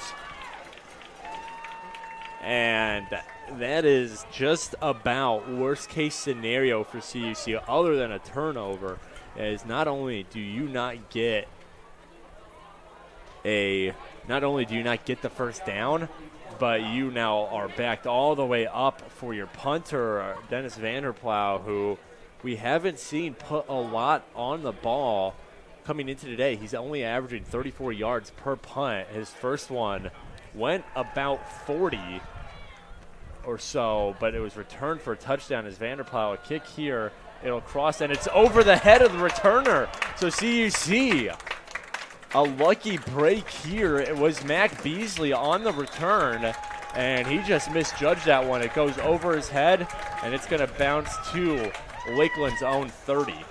That's a great punt from Vanderbilt, especially in considering, again, there was a bit of not ideal snap there from your freshman long snapper, Matt Godar. That was a low snap. That was at Vanderplow's feet. And credit to Vanderplow for getting that up immediately and getting it off. There really wasn't much pressure from the defense still. He was able to get a great punt off of a low snap. So 50-yarder for Dennis Vanderplow as the Lakeland offense making their way out. They were stopped for the first time today on their last drive as they look to see if they can get back in it. Get back in that groove on this drive. 20 points they scored in the first quarter, and they've been shut out so far through one drive in the second quarter. Robbie Michael still under center for his Muskies. And he's going to be almost brought down. Now he's brought down. Isaac Young, first Cougar in there, and then coming in to finish off the play was Ross McCullough, number 94, the 6'4", 220-pound defensive end out of St. Louis. And that was just a great duo there. Isaac Young able to get in there, get a piece of Michael to just kind of stand him up, and then Ross McCullough busting through the line to bring him down for the sack. First sack of the day for CUC as Michael now, he finds a receiver at the far sideline, and he's going to gain a 3 or 4 yards, able to make up for it at the very end. That is Colby Cohen on the reception. That's a great yards after contact play from Colby Cohen right there. Realistically, if he gets brought down where he first stopped, that's only a 3-yard gain. You have 3rd and 10. He manufactures 6 more yards just by muscling and just pushing himself backwards all the way to the sideline. So 3rd down and 4 now. 3rd and manageable after the Michael sack to start this drive. And the rusher brought down, not enough for a first down, as it is Rivers on the run. There's no movement on the sideline. It'll be 4th and 1, excuse me, and I think Lakeland's going to go for it. This is a gutsy play. You're on your own 40, so it's not terrible. But with how productive your runs up the gut are, you've been averaging 4 or 5 yards for each of those plays. 1 yard seems like a fairly safe bet for Lakeland, especially with the way they've been playing this afternoon. So 4th and 1, they're going for it, Lakeland. And now movement, and this might have been the play all along. CUC saying it was Lakeland first. Of course, the Muskies pointing the fingers right back at the Cougars. I don't know. I think it could go either way on this one. I didn't see a clear culprit. And it will be on the offense, so now this will bring out the punt unit. And it wasn't the offense both times. Last time we saw it, it was a wide receiver. Now it's the offensive line. either way, that's 2 drives in a row we've seen Lakeland get ready for the 4th down conversion attempt, and a false start kills it. This one's perhaps even worse. The other one was on the Cougars' side of the field, bit of that no man's land. This one, 1 yard on your own side of the field, great sort of clock opportunity to do it, and then it's just a mistake that kills that. This is the first action of the day we'll see from Ben Garcia, sophomore punter for the Muskies. And for this Muskies, as the punt is high, plenty of hang time, and CUC going to fair catch it. And now a flag flies as there's a Cougar on the ground. It was Booba Henson on the fair catch, which first off, good to see Booba Henson back on the field after he was spent a ton of time on the turf after a hard hit. As now the referee's having a talk. There was a Cougar on the ground. It was about a couple seconds after the fair catch was caught, after play had stopped. Caleb Besaw, I would assume, didn't realize that play had stopped and still fully went through with the block and just pancaked the man he was covering straight to the ground well after the play had stopped. As now we will receive word. Yep. So offsetting penalties for CUC, it is Darius Williams, and for Lakeland, it's number 6. I wasn't able to see whether it was Klogowski or I believe it was Caleb Besaw, the receiver.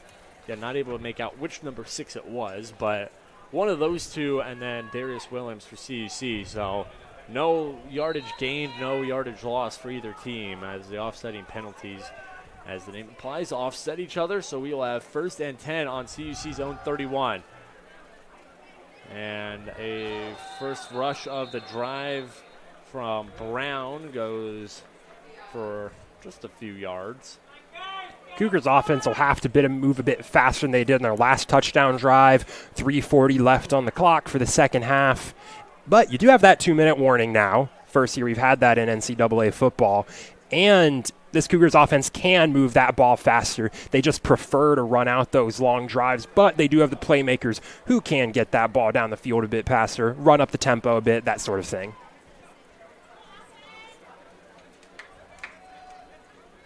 And a weird fake handoff. Bosch able to make the most of it. Colton Bosch, big rush there for a first down. Like we saw earlier, kind of a little too much contact on the fake handoff. But Colton Bosch making it work, gets enough for a first down, and he moves the chains. CUC now on their own 42, 2:50 left to go here in the half. That's the first time we've seen this offense run a play like that, though.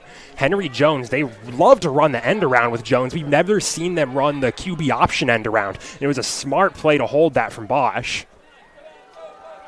And Bosch again. That's the exact same play. Gets enough for a first down, and he might be looking over at Robbie Michael right now and going, hey, I can do it too. Colin Bosch does not play like a mobile quarterback, I should say, because as we've seen today, he has shown that he can be very mobile when he wants. And even though he might not be the fastest guy, maybe he's not the shiftiest guy, he is 6 foot, 200 pounds. Like, he is a big guy out there. CUC's going to let this run down to the 2-minute warning and get their kind of a free timeout out of this to talk things over. So 2-minute warning, CUC 1st and 10 on their own, on Lakeland's 47, and they will allow the 2-minute warning to talk things over, which is a good time to remind everyone watching and say, hey, be sure to join us for Homecoming 2024 on October 12th for the Hall of Fame induction. This year, CUC Athletics is proud to induct the 1968 football team, the class of 2009, Zach Bickle from baseball, class of 2013, Jake Kohler from football, and class of 2018, Stephanie Deanna from softball. We hope everyone can join us here for a full day at Cougar Athletics, capped off with the celebration of those historic athletes. Again, homecoming here at CUC on October 12th. and the Cougar Classic Golf outing the day before, Friday, October 11th in the morning. It's homecoming weekend, always a fun weekend here at CUC. Meanwhile, this Saturday afternoon, Cougars trail by 3, 20-17 to the Muskies. They have a 1st and 10 on Lakeland's own 47. As they are moving through this drive thanks to the legwork, quite literally the legwork of Colton Bosch. 2 rushes for 2 first downs, the last 2 plays for the sophomore QB as the refs give the whistle to go ahead. Jordan Brown in the backfield as they put Henry Jones in motion. Now Bosch steps back in immediate pressure, has to get rid of it, finds Joran Brown. Joran Brown rushing for a 1st down and some more. Joran Brown up the near sideline. Joran Brown into the end zone. Touchdown Cougars! What a rush from Joran Brown.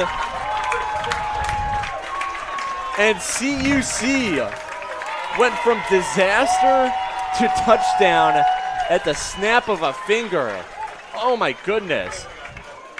That's exactly how you want that. That's a dream scenario for that kind of play. That's a short screen from the get-go, and the defensive pass rush just gets greedy. Everyone collapses in on Bosch.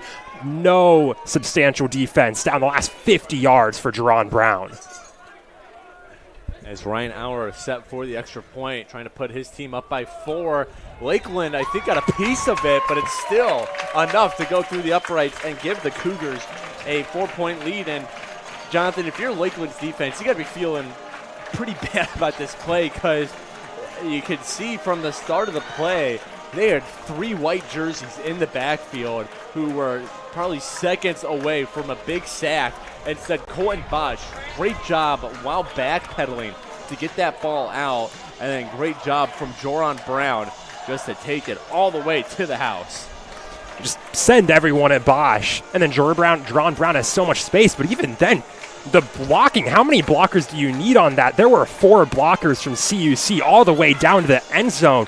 There were 2 defenders right on top of Brown. They had no shot of getting to him because there was so much protection around him. You can't run that play any better. That's perfect execution from CUC. Dream play to run from the 50-yard line under 2 minutes. Well, now CUC's defense has to step up here and keep Lakeland off the board for the final 145 of this half. Lakeland has kind of interesting in that they've been explosive, but not through the typical pass game that you see. They haven't really had any major receptions downfield. It's been their runners, whether it's Detron Beverly or Robbie Michael at quarterback, being able to get big gains using their feet.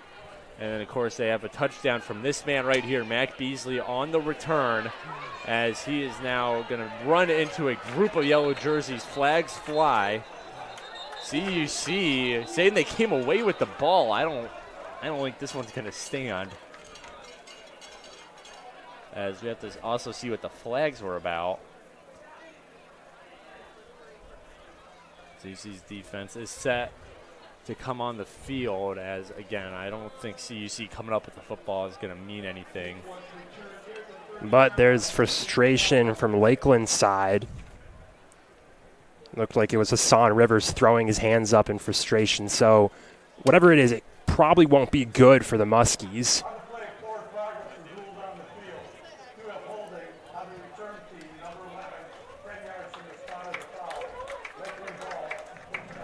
So it'll be a hold on number 11 for Lakeland. And again, I'm not sure which number 11, 2 number 11s on the roster. Either Jordan Andrastic Storms or Darius Mays. Mays for Lakeland is their number 2 linebacker behind Matt Klukowski on the depth chart.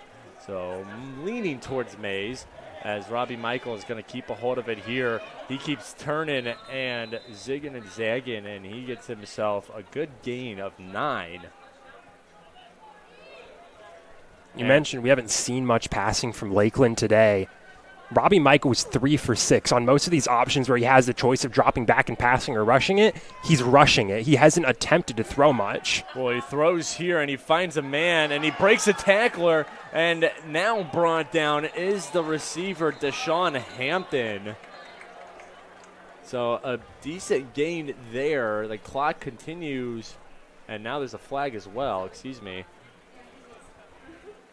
It's like it's going to be a flag on the tackle. It looked like CUC getting a little too much around the helmet, kind of up high on the grab. As face mask on Brandon Montford for CUC. And so it'll be 15 yards added to the end of the catch. And this is a major blow to CUC's defense, because now with 1:06 left and 3 timeouts, with how explosive Lakeland's running backs have been, both running backs as well as their quarterback, with how explosive they've been, they can just kind of try and rush this one to the end zone, especially with three timeouts left to go for Coach Bruton and his Lakeland squad. Michael throws across the middle, and no catch there. Intended receiver was Caleb Basalt, and now a very late flag. In on the coverage was Isaac Young. It did look like he was getting a little handsy, but that was a very, very late flag. Thrown from a very, very distant official. There were closer officials. So we'll have to see if this one stands. The flag stands.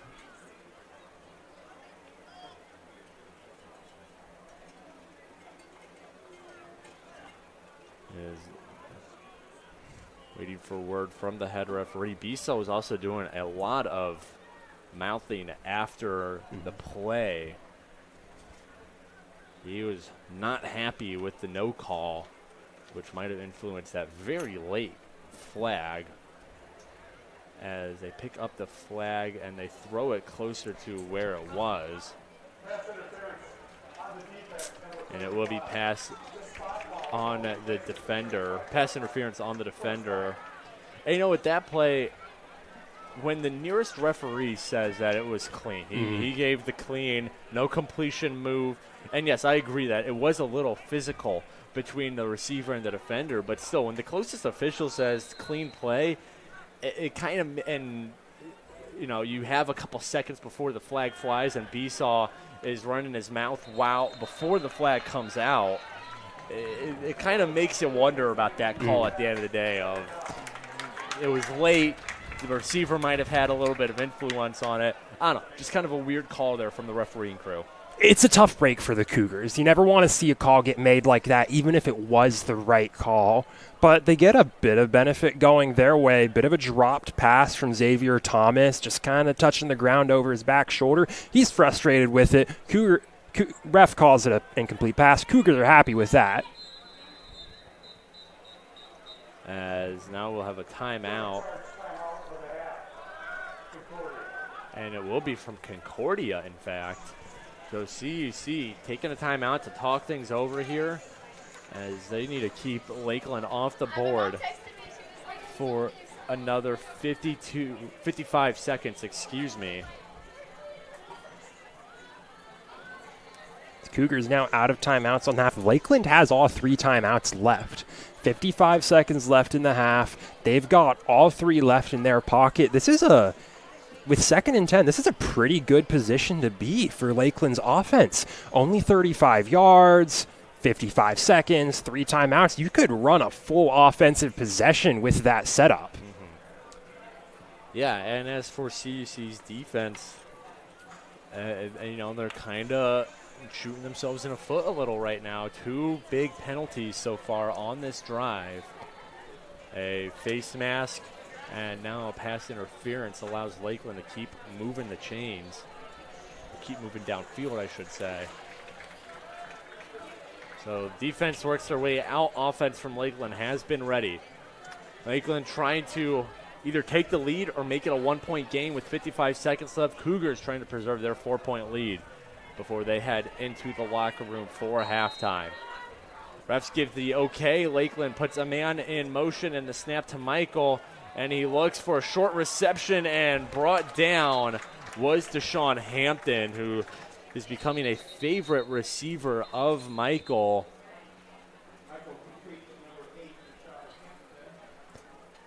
There's your first timeout from Lakeland. Clock would run, but they gained 8 yards, have 3rd and 2. They'll stop the clock. This possession is going to continue. That was a great open field tackle from Marvin Rushing. Getting there immediately and almost slipped out of that was Hampton almost managed to slip out of it, but Rushing able to hang on to those cleats, drag him down, avoid giving up the first down and those extra yards.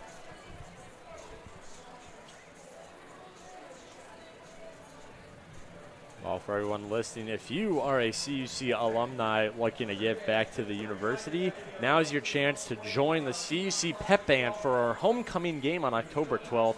If you are interested, please email alumni@cuchicago.edu for more information. Once again, to any CUC alumni out there listening, if you're looking for a chance to give back to the university, think about joining the CUC Pep Band during the homecoming game on October 12th. So Lakeland back out, CUC back out. Lakeland 2 timeouts now. They got 48.6 seconds to go 27 yards as they are trying to either make up or at least catch up to this 4-point lead CUC has. And flags fly. Someone jumped early. We'll see if CUC continues to make it hard on themselves or if this was Lakeland.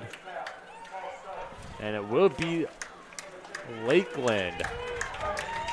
Number 50.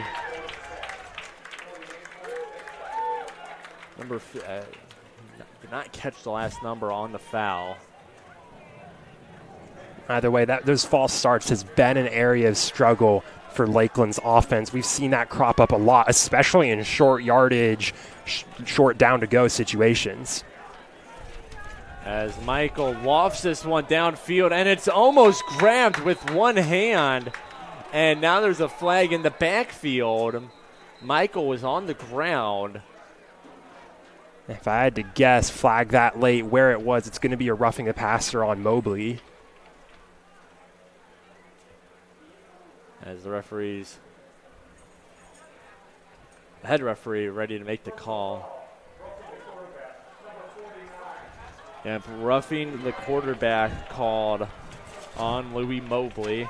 And so this moves Lakeland up even more as we've just had a parade of flags late in this second quarter.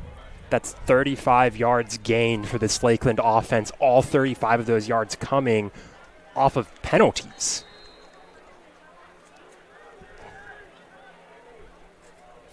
Michael, a little high snap, able to bring it down, and no good. A little high for Colby Cohen. And helping out on defense for CUC is number 28. Is Christopher Watson. And so 2nd and 10. Lakeland inside the red zone at 39 seconds and 2 timeouts to punch it in or at least kick a field goal and make this a 1-point game. Michael looks through the pass again, and it's almost caught by 2 players. Neither of them bring it in. First was Caleb Basaw. It went through his hands. It was high, and then Mason Motquin not able to bring it down on the ground.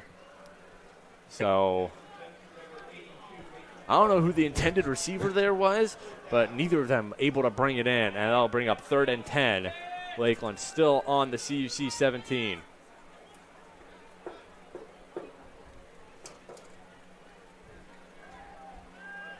Lakeland put up 20 points in the first quarter. They have been stagnant since. As Michael, another high snap as he gets pressured. He's got to use his legs. And Michael, and he's going to find the pylon for the touchdown. That was a great play for Robbie Michael. That was a passing play all the way. He saw pressure coming around his backside, broke free down the right side, no coverage, no one in the secondary, no one in the midfield from the Cougars defense to stop Robbie Michael. It was just the defensive edge rushers chasing him all the way from the other side of the field. Great split-second decision from Michael, takes advantage of his strengths, and now you have the Muskies taking the lead late in the second half. And remember, they'll get the ball starting the second half as well. That is true. That is a good point, Jonathan, that we haven't mentioned yet is Lakeland will get the ball to start the second half. The kick is up, and it is good. So CUC now finds himself in a 3-point hole.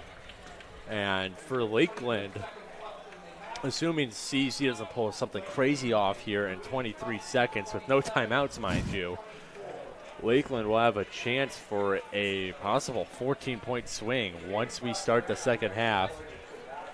As you can see the replay from that last drive. Yeah, I mean, that's what you get with Robbie Michael. CUC had him all day, and yet he's just able to keep moving, turn the corner. Like you said, Jonathan, the only people who are even close with CUC's defensive line, and they just are not going to be able to catch up to someone like Robbie Michael, able to slip inside that near side pylon and give his team a 3-point lead with 25 seconds, so a couple extra seconds added to the clock. But part of that touchdown is on the play design as well. The passing routes, that's a flood. Send all your receivers over to the left side, create some chaos not only on that side of the field, but there's a lot of open space on the other side of the field. Robbie Michael is going to know that that's part of the play design. He's going to know that that's there, especially if all the defense does follow the flood, which they did. He knew it was there, and he was able to take advantage of it. So CUC will have 25.5 seconds to make something happen here. No timeouts for the offense. As the kickoff is going to be brought in.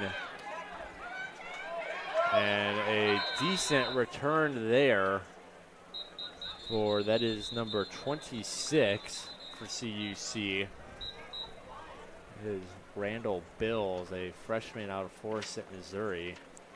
There's a flag down around the 15-yard line, well away from the play. Yeah, Bills' return was up the near sideline. You have to guess flags like that where they are, especially with the officials moving back right now. It's likely a block in the back on the receiving team. As we see the Cougars way backed up. Yep, there it is.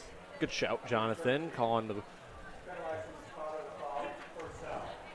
the flag before it was even announced. And for CUC, this has got to significantly change your plans here. If that ball was placed where Bills returned it, you might think about, let's take a couple shots downfield.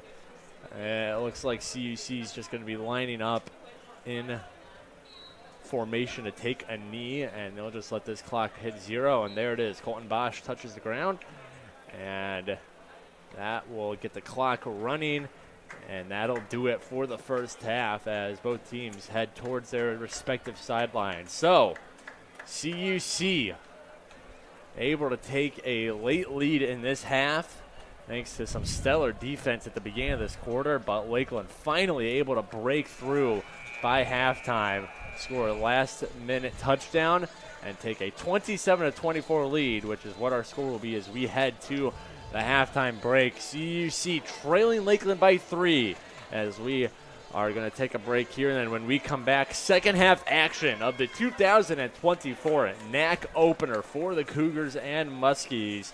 We got a tight one here in River Forest. So we're going to take a break. You guys take a break, and when we come back in roughly 20 minutes, we'll have second half action for y'all. So don't go anywhere. You're watching the Cougar Sports Network.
cutesy nursing student and choose to stand tall for healing at a university that places Christ at the center and embraces teaching students to live a life fulfilled by purpose and meaning. Concordia University Chicago's new Bachelor of Science in Nursing degree is an innovative and rigorous 4-year program that will prepare you to rise to the daily challenges of a rewarding nursing career and serve a greater cause. Our newly built modern simulation center features 4 distinct spaces: a skills attainment lab, multi-specialty intensive care spaces, a health assessment learning center, and a simulated home environment. Due to our close proximity to many world-class teaching hospitals, CUC's clinical rotations offer an abundance of diverse and real-world experiences. Learn more about earning your BSN at a Christ-centered university today.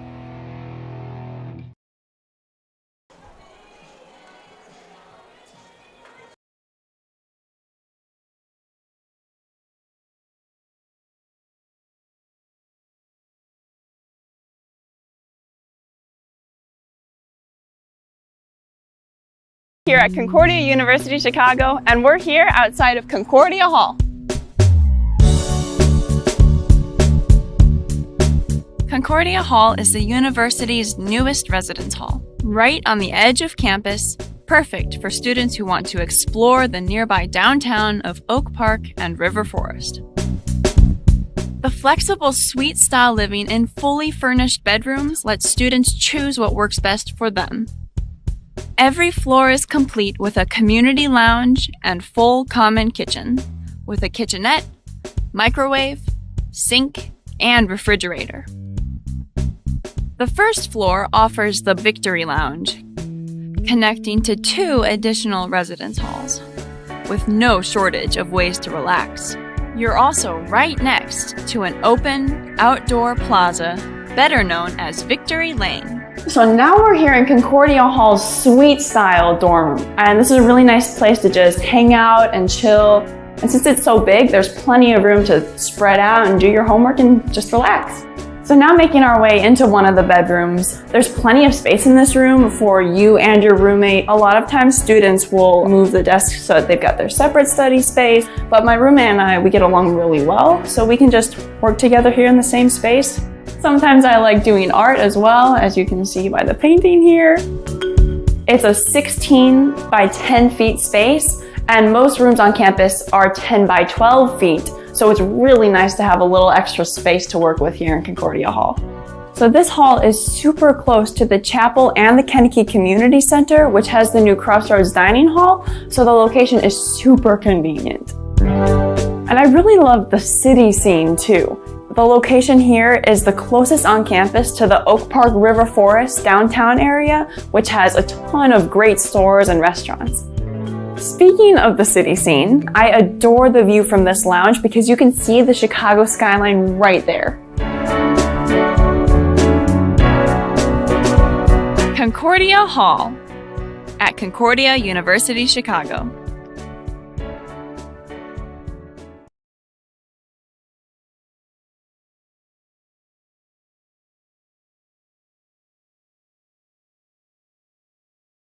Hey Cougar fans, we hope you're enjoying today's CUC football broadcast. If you're interested in donating to our athletic communications department to help improve the live stream you're watching, click the thank button. We appreciate your support on and off the field and hope to see you soon on campus.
Welcome back to the Cougar Sports Network as we get set for second half action between your Concordia University Chicago Cougars and the visiting Muskies of Lakeland University.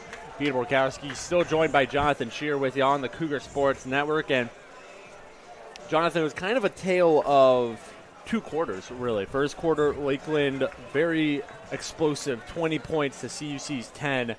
And in the second quarter, flip kind of switched. CUC 14 points to Lakeland 7.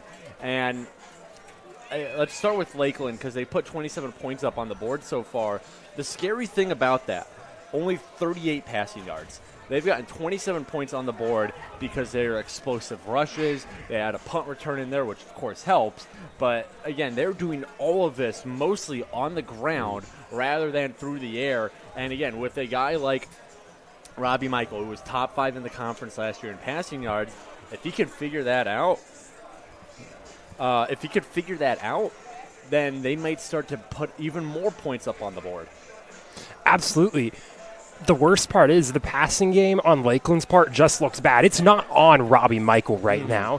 Even the offensive line, it's giving him time to throw, but you look at the receiving options, his receivers are having trouble getting open, and when they're getting open, they're struggling to even catch the ball. We've seen some pretty bad drops from a couple of these receivers, and they've gotten bailed out with some penalties. CUC's defense has been physical in the secondary so far today, but they're struggling to get open, and they're struggling to make catches. So it's more so on the receivers. If the receivers can figure this out and start giving Robbie Michael those opportunities, then that offense will be firing on all cylinders. On the flip side, this Cougars defense, they need to find a way to stop the runs up the middle. It's rare that you'll see an offense be able to get those runs up to the middle to work so consistently throughout an entire half and be so effective. These aren't short 2-3 yard gains every time. They're 5, 6, 10 yards sometimes. It's incredibly effective with the way this Lakeland offense is. Sometimes it's a QB option. Sometimes it's just a straight up designed rush up the middle. And this defense has to figure it out. I have to imagine that's what the focus was in the locker room for this defense. Well, and the other kicker for CUC right now is after Lakeland scored that last-minute touchdown in the first half, CUC, they have to kick it off right back to Lakeland here to start the second half. So Lakeland has a chance for a 14-point swing here if they're able to capitalize on this drive. Meanwhile, CUC trying to get a stop here. And again, that defense, it did look better in the first half, in the second quarter, I mean. And, you know, to talk about the drive that Lakeland scored on, it was really the penalties that came back to bite CUC. That defense was out there for a while.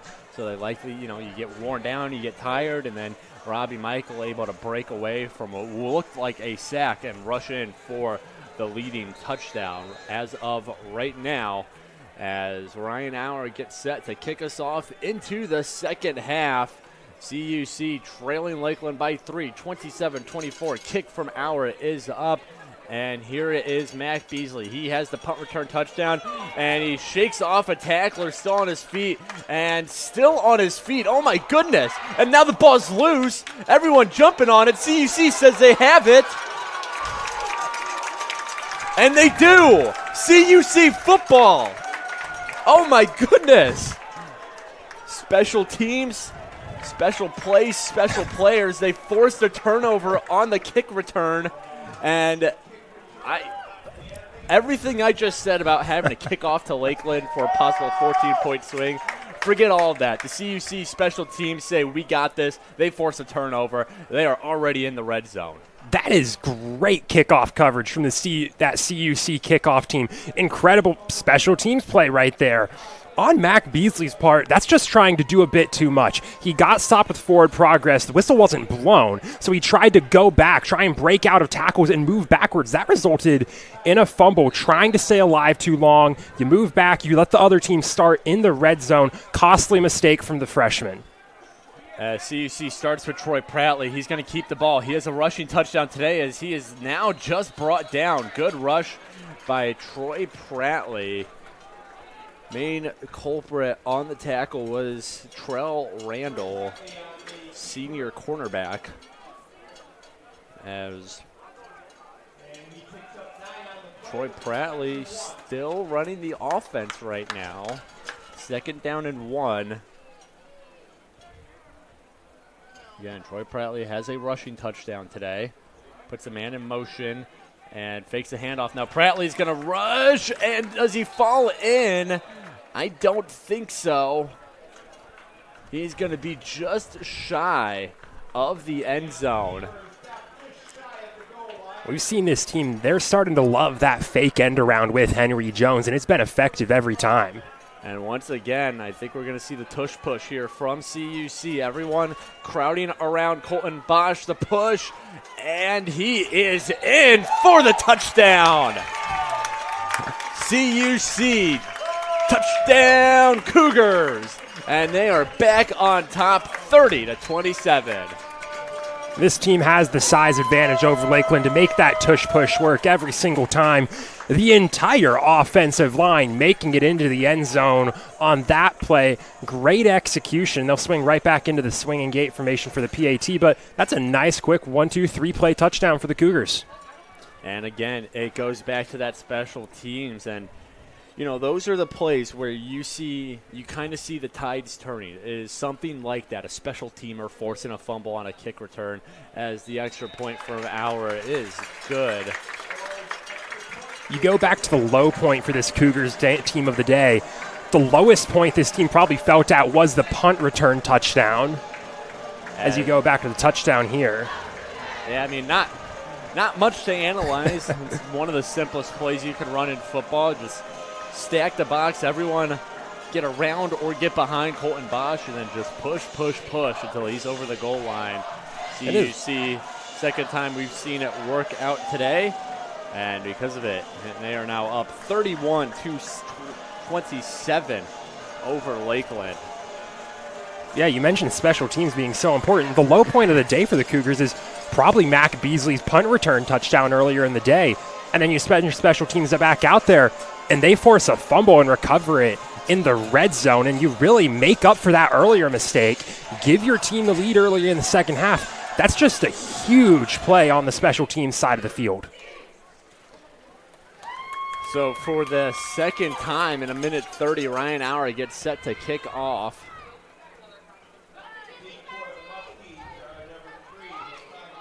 Mac Beasley is not back to return on this kickoff. I was going to say, I wouldn't be surprised to see the Muskies play this kickoff a little more safely. As here's a booming kick from Auer. That might be the strongest kick we've seen from him all day. They will attempt to return it as CUC giving chase to Javion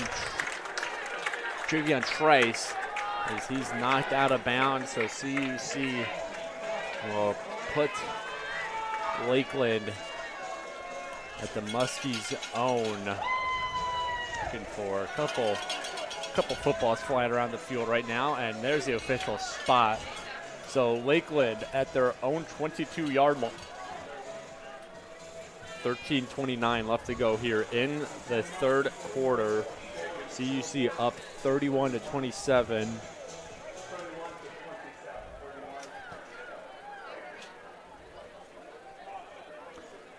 So first snap of the half for Michael, and he's going to do what he's been doing all day, which is break out for a big rush. He's got a first down and a little more. CUC has been unable to stop Robbie Michael all day long. In the first half, Michael had 68 rushing yards and a touchdown. There's actually a flag down on the field. There's a flag, just saw it. And it'll be a face mask on the Cougars. Committing the foul is number 63. That is Sylvester Jaju. As that's in the last 5 minutes of game time coming from the second quarter into this third quarter. You are now up to 55 yards of penalties committed by this CUC defense. That's become a problem in this short history of this game. As here's a throw and a catch and a stiff arm there. Vicious stiff arm from Jeremy Kobe. And it will bring up a first down. Jeremy Kobe a junior wideout from Milwaukee, 6'2", 203, and he threw his defender. Didn't get a ton of yardage afterwards, but able to get out of bounds. And here's a play behind the line. CUC bringing it down. Jatron Bevley. 3 yellow jerseys in on the tackle for loss, and that'll back up the Muskies. We haven't, ever since Bevley scored that 60-plus yard rushing touchdown in the first quarter, we haven't really seen much of him so far today. He's been kind of a quieter threat. So the entire running offense in the last quarter or so has been Robbie Michael. It hasn't been the backs. It's just been your rushing QB. As here's a throw and a catch. Brought down 3 yards shy of the first down. That's a great throw under pressure from Robbie Michael. Last 2 passes have been completed now. He's getting the short passes to work again. That pass made under heavy pressure. 3 players on him. Gets brought down immediately after he releases. But it's on the money, and it's a nice little play to set up 3rd and manageable. 3rd down and 3 on CUC's 32. Defense receiving instruction from their defensive coaches. Bo Flowers, the defensive coordinator of this team for year number 2. As Michael thought about keeping it, instead he dishes it to Bevley. Now here goes Bevley with some room to run, and he's brought down out of bounds. Tackle made by Ross McCullough. But Jatron Bevley using his shorter stature to just kind of hide behind his blockers and snake his way up the sideline. It's a big gain and brings his team to 1st and 10 within the red zone.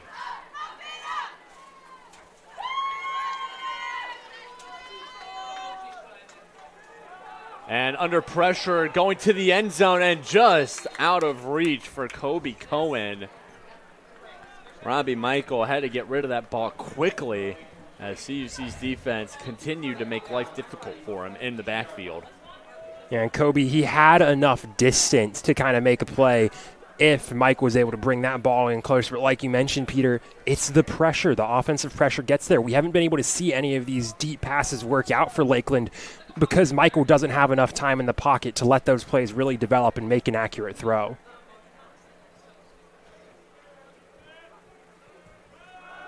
Michael evades one tackler, evades another one, and now he'll throw to the end zone, and it's dropped in and out of the hands of the intended receiver. And that on the intended receiver, it was Jeremy Kobe. And I know he had a defender right in front of him who almost swatted that ball, but if you're Kobe, you have to bring that thing in. That was on the numbers. You'll hear almost any coach tell you if the pass is able to hit you square on the numbers, you need to be able to make that catch. That was an incredible play from Robbie Michael. Evades 2 tacklers, is aware of the line of scrimmage, makes a perfect pass, great power on it, perfectly placed to Kobe. You need to bring that in. Instead, it's now 3rd and 10. Lakeland hasn't gone anywhere since moving into the red zone. Another throw from Michael, and this one is caught, I believe, just enough for a first down. It will be a first down. On the catch was Caleb Besaw. And that's a fairly standard football play. You'll see that happen a lot, but that's actually huge for this Lakeland offense. We haven't seen them be able to get those short slants in the middle to work all day long. That's really the first time we've seen that be effective. First down and goal, and going nowhere is Bevley. Tried to swing around the corner, and instead CUC's defense all over him. As it will now be 2nd down and goal. Lakeland backed up. We've seen Lakeland run that pitch option earlier this drive. Worked the first time. Second time, though, now that CUC knows that's a part of the offensive playbook, defense hangs back a bit further, doesn't commit to Robbie Michael, and there's not enough space for the back to get going down the sideline. Less than 9:50 left to go here in the third quarter. Lakeland down by 4 as they got to be wary of the play clock. They're taking a while to get this play off. 2nd and goal from CUC's 9. Going into the corner of the end zone and through the arms of Deshaun Hampton, who, despite a lackluster receiving game up until that last Besaw catch, was Michael's favorite target, as it will now be 3rd and goal. 3rd and goal from CUC's 9. Lakeland trying to punch this in. As another end zone drop by Lakeland. That one by Besaw. That's 2 easy touchdown receptions dropped. And yes, there's defenders on you, but again, those are catches that you have to make in the end zone. This team, if they've made those catches, would have had a touchdown 4 or 5 plays ago. And now here you are on 4th and 9 with the offense staying out on the field, potentially not even scoring this drive. 4th and 9. 4th and goal from the 9 for Lakeland. It will be another throwing play, and Michael is going to keep it. Michael into the end zone for the touchdown. Robbie Michael will not be denied. Looked to go for the pass, saw the hole in front of him, and just punched it through. Michael, his 2nd rushing touchdown of the day. That is a gutsy play call from Lakeland, 10 yards out about from the end zone. You go for it on 4th, and it's never really a question once Robbie Michael makes a break for the end zone if he's going to make it. There's plenty of space. We'll break that down more once we get to that replay, but yeah, gutsy play call, but it works flawlessly from the snap. Extra point is blocked again. CUC special teamers putting on a clinic today. 2nd blocked PAT. Add that to the kickoff return, forced fumble. And this special teams unit has been doing some good, but so is Robbie Michael, the Lakeland quarterback, as we got a chance to re-watch his 2nd touchdown rush of the day. Again, watch the CUC defense here. You've seen a lot of pass cut plays from the Muskies recently, and they're going to go into that pass coverage. They're going to break out from the middle of the field. The Muskies don't have anyone running to the middle, and that is a massive gap that Robbie Michael is able to exploit all the way to the end zone. Great play design right there from the Muskies. Drop the pass play, but leave it so that there's a big gap of the field for your rushing QB to take advantage of it if he wants to. Oh, Michael does that and more. Gets his team the touchdown and puts them back on front 33-31. And now that missed extra point. Obviously, CUC, they can take a lead with a field goal here, which would not have been the case if Foster and his field goal unit were able to punch that PAT through. Again, CUC special teams has just been doing some wonderful work today. 2 blocked PATs and then a forced fumble on a kickoff. As Foster puts up his right hand, make sure his team is set, and here's the kick. And it will be Levi to try and return it. Jace Levi trying to find a hole, and now he's dragged, and he's still being held onto. Maybe a little long on the tackle was the Lakeland player, number 11. Nothing comes of it. It's a solid return out to the 29. Solid starting field position for the Cougars offense. You're trailing again, but you're only trailing by 2. With this much time left in the game, trailing doesn't feel that bad, especially since it is just 2. Field goal, like you mentioned, Peter, puts you in the lead. Special teams has been such an important element of the game this day. And with that balance of score, a 2-point gap, it's a very unique element you're not going to see very often in a football game.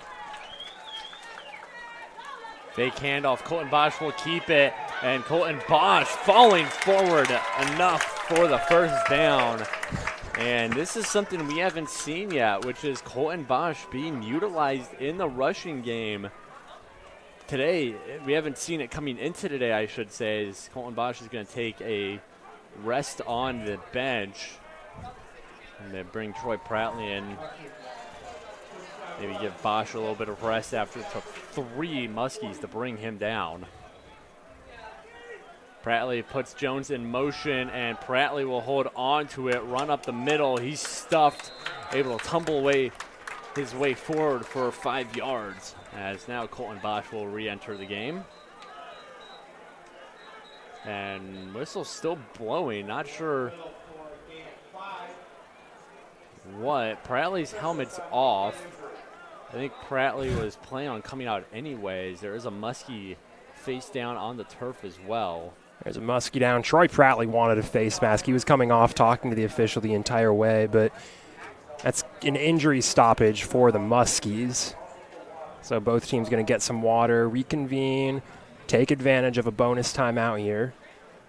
So while the downed Muskie gets checked out by his athletic training staff, we're going to take a break here on the Cougar Sports Network. And when we come back, 8:24 left to go here in the third quarter. Muskies on top of CUC 33-31. Don't go anywhere. We'll be back in just a second.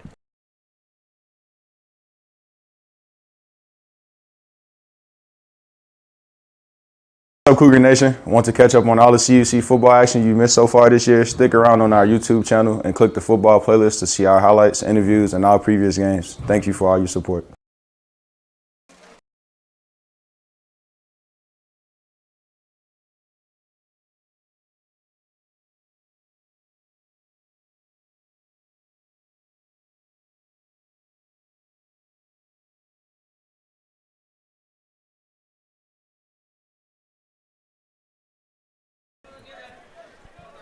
Evan Soto, the Muskie, being helped off the field. Able to walk under his own power, always a good sign. Meanwhile, Colton Bosch back under center, and once again, he's going to keep it, put his head down, roll off a tackle, and get a first down. And Muskies, they think they got the football. Referees coming in.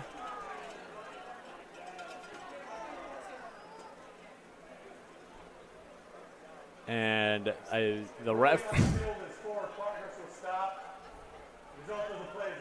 So forward progress, probably the most two-hated word by a defense when they think they have a fumble. That was a really quick forward progress too, but Cougars aren't going to complain on that one. No, and Colton Bosch playing some grown man football, just putting his head down, rolling off a tackler. And I waited to say anything till we knew we didn't lose the football, but everything turns out well. As Bosch, again, another rush, and this time not as effective. And you see Coach Hankins fired up at the referees.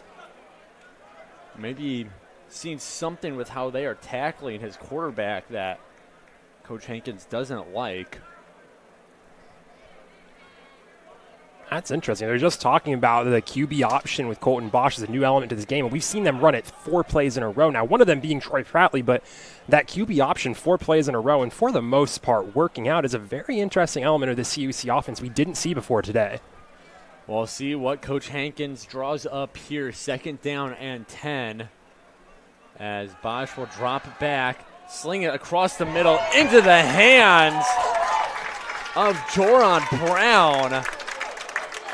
What a pass from Colton Bosch. You want to talk about threading the needle, putting the kitten in the mitten. He does that just there. And then Joran Brown to hang on to that ball. Extremely difficult pass and reception.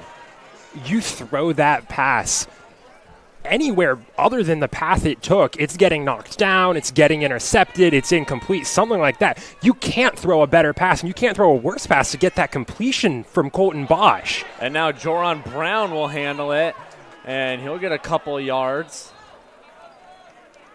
And I think we saw what all these Colton Bosch rushes have been doing. You saw after the handoff, Bosch darted ahead like he had the ball, and that caused a couple defenders to collapse in on him. So Lakeland, they now know, oh man, Colton Bosch, he's a threat to rush to now, apparently, which again, like you said, Jonathan, we haven't really seen before today. And so now they have to be conscious of it. And it only gets the Cougars 3 yards out of the Joran Brown rush, but still an interesting development to watch as Bosch slings us out to Henson. Henson brought down, thrown by Jake LeClaire. And now LeClaire having some words with the referee, maybe about the physicality of that tackle. No flags were thrown. So 3rd down and 7 for CUC. They're on the Lakeland 31. We are approaching the 5-minute mark of the 3rd quarter. Bosch, he's got Henson to his left, 3 receivers to his left, and 1 to his right. Snap as Bosch is looking under pressure. Bosch, and he's going to throw, and it's almost caught by Henry Jones. That would have been a highlight play for the year. Colton Bosch falling, basically, able to somehow sling it. Jones just not able to bring it in. And that'll bring up 4th and 6 and decision time for Coach Hankins, and it looks like the decision is to go for it. This is just out of that range where you feel comfortable with Ryan Auer kicking from. Has made one today, but this is much further out than that earlier field goal. And maybe just trying to draw them off sides, too. They got to be short on the play clock. Again, no play clocks out in the field right now due to malfunction, so we don't know exactly how much time's on the play clock. Here's the play. And Bosch, and it's deflected.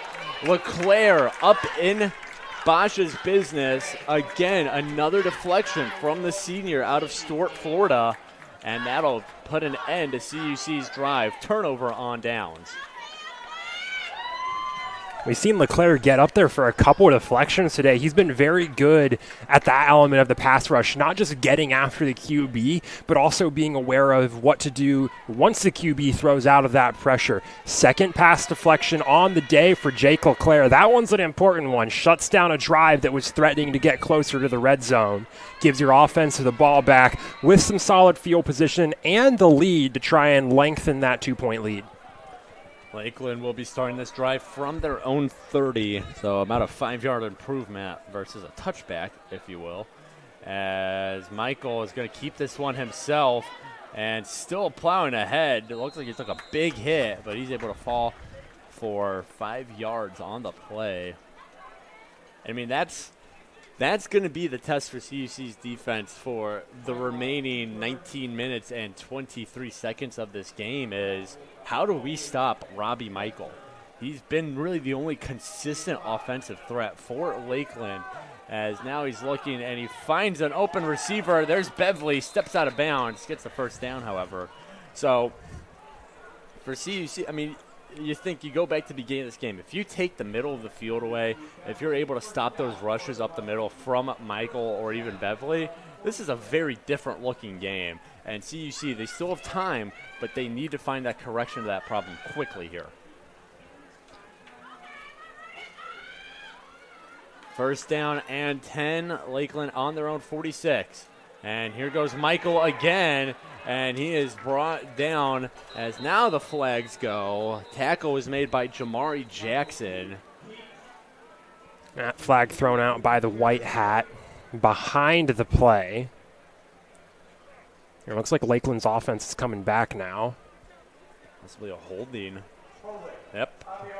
Holding on the offense. Holding, and Robbie Michael was walking off the field. He was kind of sitting there, looked a bit banged up, and now he's going to go down. He took a hard hit at the end of that run. He was tried to play some grown man football, laid down a big hit, took a big hit himself, and now he's down on the field. Looked like he was holding one of his knees, and he looks to be a bit banged up. So we're going to get another injury timeout. It's one that Lakeland really would rather not have right now. So we're going to take a break as well while Lakeland's starting quarterback, Robbie Michael, who's been a menace to CUC's defense all day, he's getting checked out by his staff as now he is up and walking off the field. So maybe we'll just keep it here instead. But you mentioned, Jonathan, about, trying to, play up to his competition, play up size-wise. Robbie Michael's 5'11", 160. He's not that big a guy. We've been talking about Colton Bosch lowering the helmet and taking some hits. Colton Bosch is 6 foot 200. He has the build, and he's a very strong dude. He has the build to do that. Robbie Michael is a little skinnier, relies a bit more on swiftness, his footwork, his movements, rather than just being able to plow through the defense. And when you've rushed it as many times as he has today, so far on the day, Michael with 12 rushing attempts, your quarterback's going to get banged up a little bit. And when he's not a big guy to start with, that could lead to some issues as he's being checked out by the Lakeland training staff. Meanwhile, Coming back into the game to play quarterback is Lambano Larson, and he completes his first attempt, but Lakeland's still behind the original line of scrimmage for this set of downs. And what looks to be a good sign for Lakeland is it appears that Robbie Michael's back in the game. Out.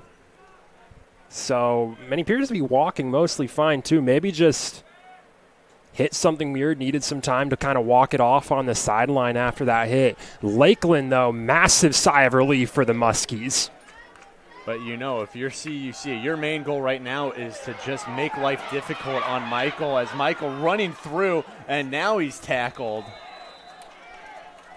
Close to a first down, a couple yards shy, as he's up and walking again. But yeah, if you're CUC's defense, anytime you have a chance to hit Robbie Michael, make it a good hit too. Make it clean, obviously, but this is a guy who's rushing a lot, who just left the game because he got banged up. Just keep hammering him and try to at least slow him down or make him more hesitant to make those runs. That's the other thing too. If he's scared about getting hurt, he's not going to make big runs like that as he decides to throw here, and it's batted down. And now there's a flag.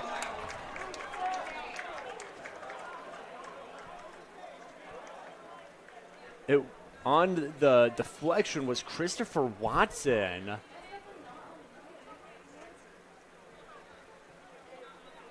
again, that flag thrown down after the play had already died down a bit. I don't know what the call could be here if it stands. Holding on the defense. Well, the ref didn't say on who, I don't think. But it looks like it's up by the line of scrimmage. It spotted the foul, and it's only 5 yards up from the line of scrimmage. Not sure on who, but that's a big break for Lakeland. Tough break for the Cougars.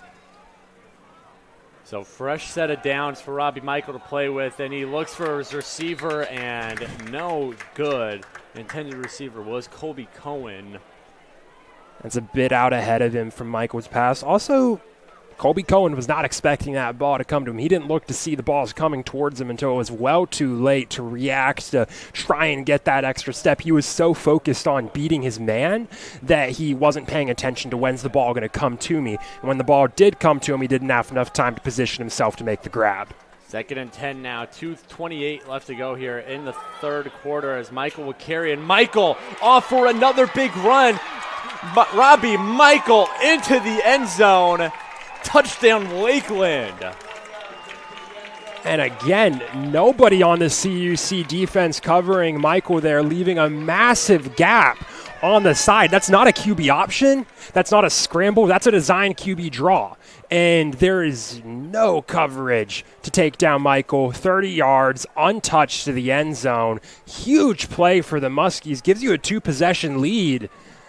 Robbie Michael is having a day on his feet, and Lakeland is taking advantage of their rushing QB. They're breathing a sigh of relief that he's healthy, and they're breathing a sigh of relief that he's given them that bigger lead now.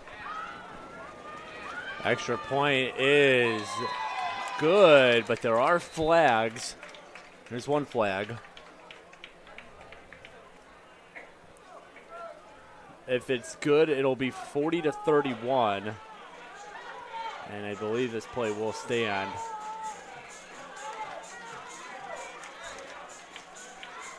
I haven't heard any calls from the refs yet. As we see one of the referees discussing with a Lakeland coaching staff member. Offsides, but not on offsides on the defense. Yep. So referee leaving us in suspense a little there. But Lakeland will take the field goal, and it makes it 42-31 now. And that's big, 2-point lead. If Cougars can keep it at that, field goal puts you ahead. Now you're down 2 scores. You're down 9. You have to get a touchdown or a field goal to get you back even within one possession. That's a huge touchdown drive from Lakeland. Puts you in the driver's seat as you head into the final minutes of this third quarter, forces CUC onto the back foot, and makes this a very important upcoming possession for the Cougars offense. 2:18 to go here in the third. Lakeland up by 9. It's been a back-and-forth affair in what has turned into an absolute offensive showcase for both teams. 71 combined points so far, and we still have 17 minutes and 18 seconds to go in this game. Kickoff from Foster, and Jace Levi will get a crack at returning it. Levi using his blockers and brought down. In on the tackle is Diamante Aurora, freshman linebacker out of Chicago, so a little bit of a homecoming for Aurora. And meanwhile, CUC, they will start with the ball on their own 27. As his offense heads out, he just made the return. It's a name we haven't said much this second half, Jace Levi. We haven't had any really big plays, game-changing plays come from Levi in this second half, like you had drive-defining plays from Levi in that first half. And you'd have to imagine with the Cougars now forced to make a comeback here, you've really got to expect them to try and make Jace Levi get involved on some more offensive plays. As Bosch immediately under pressure dips it to Joran Brown. Joran Brown turns nothing into a lot. First down up the near sideline, almost identical to Joran Brown's touchdown reception earlier in the game. And busted play, find the check down just to the left, and Joran Brown slips one tackle, outpaces both defensive linemen that are on him, and then there's a lot of green grass on the sideline. Clock still ticking as we approach the 1:30 mark here in the third. No one in the backfield but Colton Bosch. Bosch takes the snap, looks downfield, has time, and just shorts it. And a hit there on the intended receiver, Wes Jackson. I was waiting to see if maybe a call was made on that hit. The hit from Lakeland's number 2, Justin McMahon, was well after the ball hit the ground, but referee's likely saying he was in the act of it already. So second down and 10 now. Again, Colton Bosch, only man in the backfield. 3 receivers to his right. He's got Devin Bledsoe to his left. Bosch looking to his right, and he's going to be brought down. Sack there for Kenyon Peoples. The 6'1", 295 sophomore making his presence felt today, as now referee having to help Colton Bosch. I think his helmet came unstrapped momentarily. And Bosch just tried to stay in the pocket a bit too long, tried to outlast it, hoping those blocks would hold up just long enough for the play to develop downfield, and it's not going to happen. We've seen that happen multiple times today, that play not developing fast enough for Bosch to be able to make a play downfield. Less than 40 seconds to go in the quarter now as Bosch puts Henry Jones in motion, and Bosch will carry it. Colton Bosch is eventually stood up and now brought down. CUC, they want a flag as they think that was way too excessive. They're not going to get it. That hit coming from Leroy Coleman, who we saw get in an altercation after the play earlier.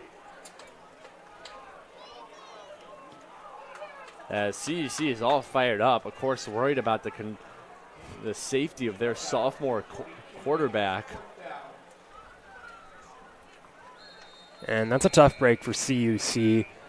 The Colton Bosch rush, it gains some more yards, sets up Dennis Vanderplow with a bit better position for the punt. Once we come back for the fourth quarter, it's just a tough break for CUC. That's a rough drive. Doesn't end the way you want. Sack really killing the momentum, not able to get the deep passing game going like this Cougars offense loves to do, to have that mid-range option available downfield, and that was the drive killer.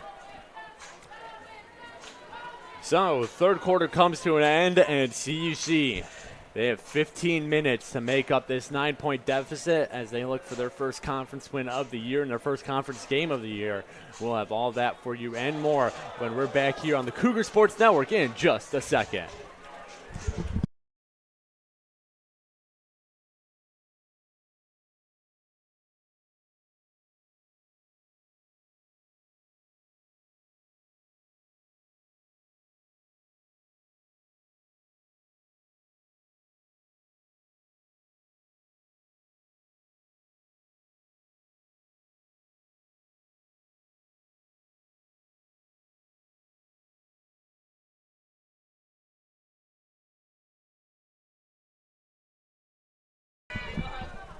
Fourth quarter of play is here in River Forest. Dennis Vanderplow back to punt for CUC as his squad trails the Muskies 40-31. Snap, Vanderplow, the kick. Good kick there from Vanderplow as Beasley's just going to let that one bounce. And CUC's going to watch it roll all the way to Lakeland's owned 14. So great punt there from Dennis Vanderplow. That's probably the best punt we've seen from him between today and then when we saw him last week here in River Forest. As Lakeland now, it's all about that. It's going to be all about clock management. You know, you got a 2-score lead. You don't necessarily need to score here. So I'm expecting to see a lot of rushing between Robbie Michael, Beverly, and even if they decide to get Rivers in on the rushing game a little bit. And for CUC's defense, you have to make a stop this drive. You can't let Lakeland score here. They're going to be rushing the ball a lot. They've been rushing the ball a lot all day, and this is where it's most important to find a way to stop that and prevent this team offense from grinding out first downs. They go past first play, and they find Beverly. Jatron Beverly brought down right before the 30-yard line as they decide to defy logic and go for pass. First play of the quarter, and it pays off. A big reception there for Jatron Beverly, able to get a little more yardage out of it after the catch. First and 10, Lakeland on their own 29. They'll go pass again, Michael, and he slings it, and this one is caught, and still on his feet is the receiver, Jeremy Kobe.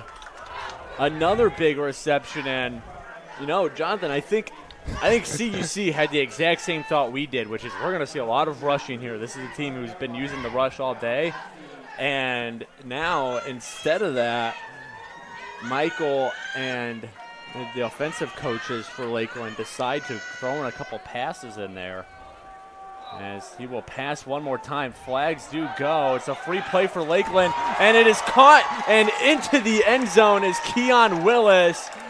Free play works out. Lakeland scores a big insurance touchdown. And free play, the Cougars secondary just got beat. It wasn't just Willis who beat his man. There were multiple options wide open downfield. The Cougars secondary just not alert enough on the free play. So it's a 15-point game now. There's an illegal substitution for CUC. So 15-point game. A made PAT will make it a 16-point game. So still a 2-possession. You know, you honestly might think about going for 2 here, because that would make it a 3-possession game. It was already a 2-possession game. Now CUC has to get 2 touchdowns and 2-point conversions. Much easier said than done, as the PAT is up and it is good.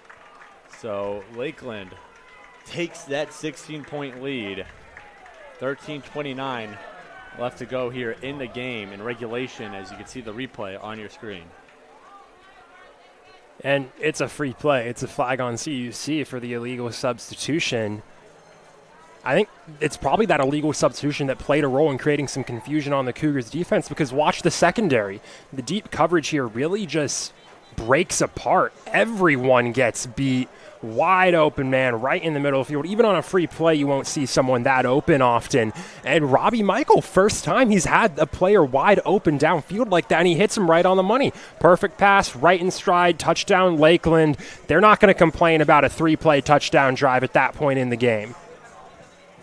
And if you're CUC, the clock is very much your enemy right now. You need 2 touchdowns and 2 two-point conversions just to tie this one up.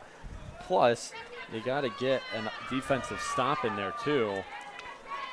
And you need to find a way to get the offense working, period. The one touchdown the Cougars have had this half was starting from the 19-yard line already in the red zone. They haven't been able to make a sustained drive yet this half. They got down to the 30-yard line, lost possession on a turnover on downs. This last drive ended before they crossed midfield. As it's a squib kick from Foster. CUC plays it off the bounce, and now they're going to get a decent return here. Return man finally brought down, trying to get the numbers on the jersey, and it was Jaden Pointer on the return for CUC.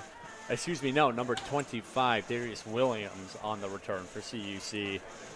So gets his team some decent field position. Ball at CUC's own 32.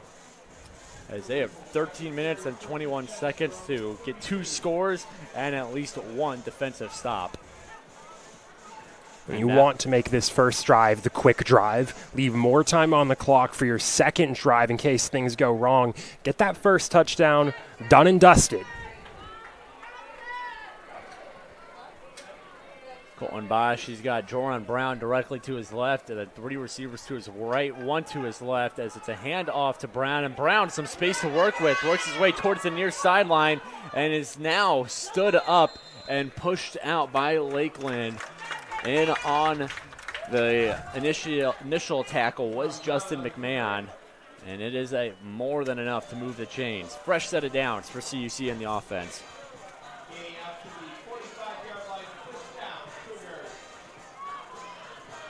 Plays like that is something this Cougars offense wants. Chunk plays that don't take up a lot of time. Just move down the field relatively quickly. 10 yards of play. Any offense would love that.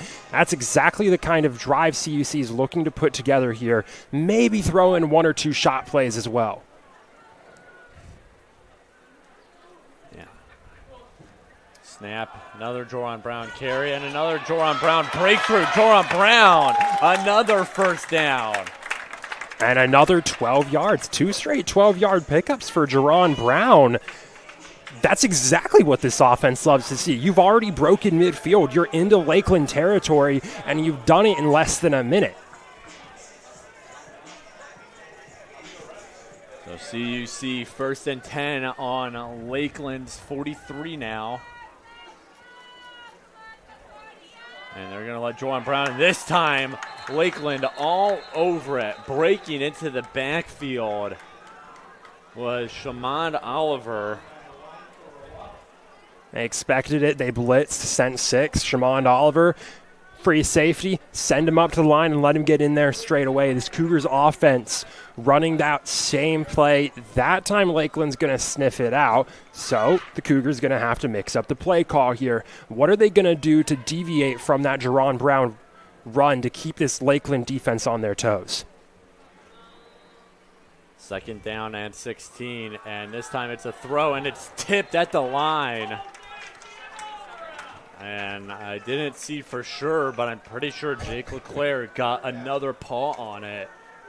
That's an important deflection from Jake Leclerc. That was going to Jace Levi, and if Levi catches that, that's a first down and then some. He had some space with where he was in the middle of the field, and again, such an important play on the defensive line for the Muskies. So 3rd down and 13 for CUC. As Lakeland brings 4, Colton Bosch, and it is off the hands of Devin Bledsoe. CUC clamoring for a flag. Referee says it was clean. And the official put the flag back in the pocket, thought about it for a minute, decided no. Cougars, not the happiest team about that, but you're in no man's land. You're going for the 4th and long either way. 4th and 13 on Lakeland's 46. The offense stays out. They'll at least maybe try to draw offsides. And then, like you said, Jonathan, this is likely they're going for it here. They need 2 scores with 11:21 to go here in regulation. Snap to Bosch. Bosch pressured, steps through the pocket. He's going to look downfield. Here's Jace Levi. Jace Levi makes the grab and into the end zone. Touchdown, Cougars! Flags fly now, but I don't think that'll negate the touchdown. And how about that? 4th and 13, you need a score. Who do you go to? Jace Levi. Perfect pass from Colton Bosch. Perfect pocket presence, perfect footwork. Jace Levi runs the perfect route, beats his man just enough. And you can't say enough about that perfect pass, exactly where you need it. And that's the exact play the Cougars need in that scenario. Massive play.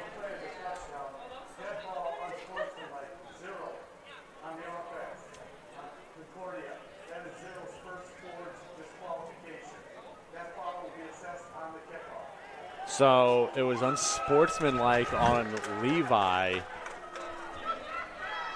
And we see it honestly playing out a bit more there. Him and the cornerback, Justin McMahon, the man he beat on that touchdown, once again walking towards each other, and they had more words for each other again.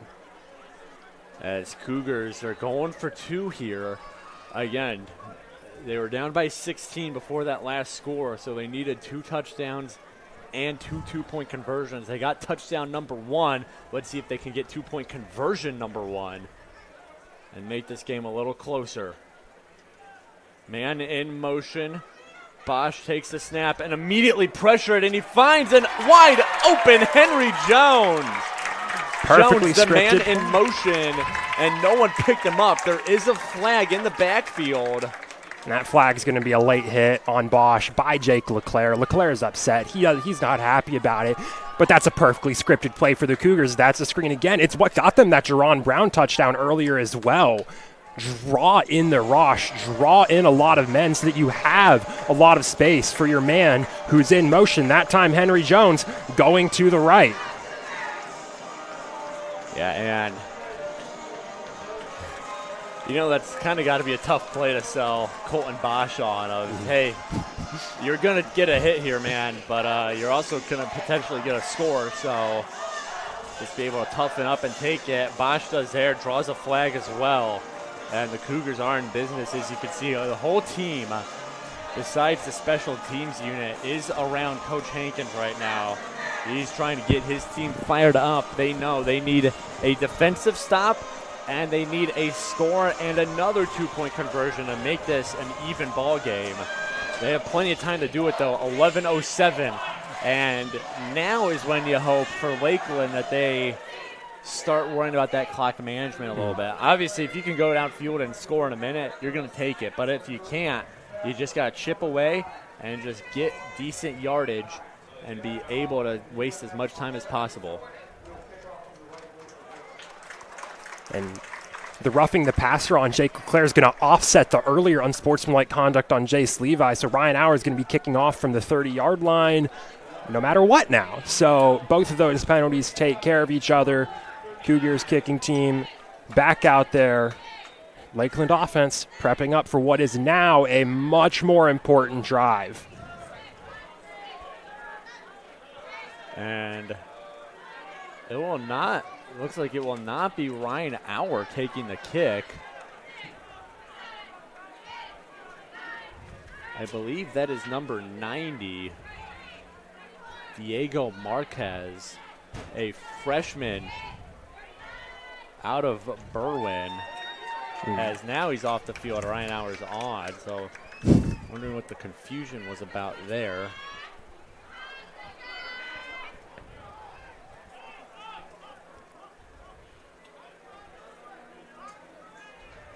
So Ryan Hour gets set for the kickoff.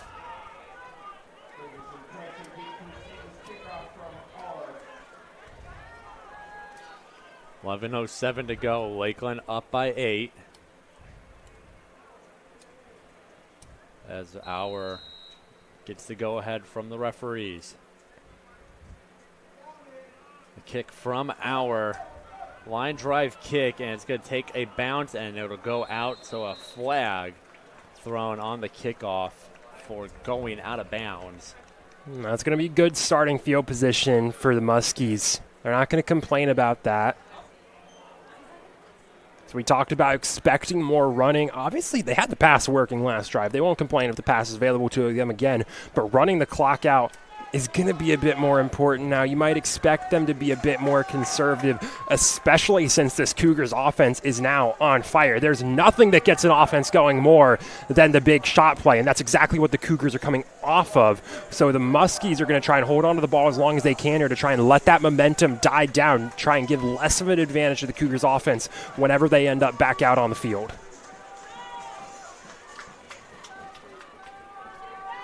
First down and 10, Lakeland on their 35-yard line. As Michael, he's looking, and Michael just dumps it off to Beverly, and Beverly will step out of bounds. Gets a couple yards out of the short dump. That's a dump off. So we saw that last drive. Last drive is a bit more scripted, but short pass only creates 3 yards. Cougars defense, they're more okay with that. Second down and 7 now for Lakeland. First down would put them at least at their own 45, as they have plenty of field room to just chip away at this clock. And Beverly, he'll get the handoff here, and he's got the first down, and now bounces off a defender and out of bounds. Jatron Beverly, who feels like, I kind of mentioned, feels like he disappeared for a lot of this game, and ever since we've seen him brought back in this second half, he's making play after play for his squad. A very, very versatile running back out of the backfield. So both of these first plays have not done much in accomplishing running the clock off. Both have been to the sideline. It's Hassan Rivers in the game now as he pumps out, and Michael, he's going downfield and losing it. Too much on that throw intended for Xavier Thomas. So it'll be second down and 10, and now the clock completely stops. Which again, if you're Lakeland, that's not what you want. And, the Muskies coming off of a drive where they had the big deep pass touchdown on a free play. Why not try it one more time? Be a bit greedy. Get it back to a 2-possession game. If you think your receivers can beat the Cougars secondary, if you think Robbie Michael and your receivers are playing that well right there, good coverage from the Cougars secondary, good pressure on Michael to force him to rush that throw and get it a bit too far ahead. And Michael, he's going to take it himself, and he escapes 2 tacklers. Robbie Michael off to the races, cuts to the far sideline. He's still in bounds and is now just brought down. Robbie Michael, what a run from the QB, takes it all the way to the Cougars' 11-yard line. All the way to the 11-yard line on a play that, with most QBs, is a sack. Robbie Michael broke free from a tackle in the backfield, and he converts that into a 40-yard gain. This Cougars defense is going to be kicking themselves because they just couldn't bring down Robbie Michael. They had multiple guys get to him and then be unable to get him down to the turf. That's the sort of defense you can't play at this point in the game, down under 10 minutes to go. Michael snapped. He's going to carry himself the whole way here, and now he's brought down. CUC, again, just look at how many yellow jerseys they need to bring down Robbie Michael. Jamari Jackson in on the tackle, as was, I believe, Trayvon Thomas. So CUC able to make it second and 10. They're on their own 11, so right 1 yard away from being a first and goal situation. Michael, he's got Rivers right to his left. We haven't seen many direct handoffs to Rivers today, and we won't see one here. Michael, throw across the middle, and it's grabbed. Is he able to get in for the TD? And he will not. Just short of it was Xavier Thomas. He shot his arms out to try and cross the plane, but the referee is saying his knees touched before that. And so it'll be first It'll be third, excuse me. It's not even a first down. So they are really backing up Thomas from where it looked like he landed. That's a tough spot for the Muskies. So 3rd and 1 on the 2-yard line, and now here come the flags. Rivers was into the end zone, but it does not matter.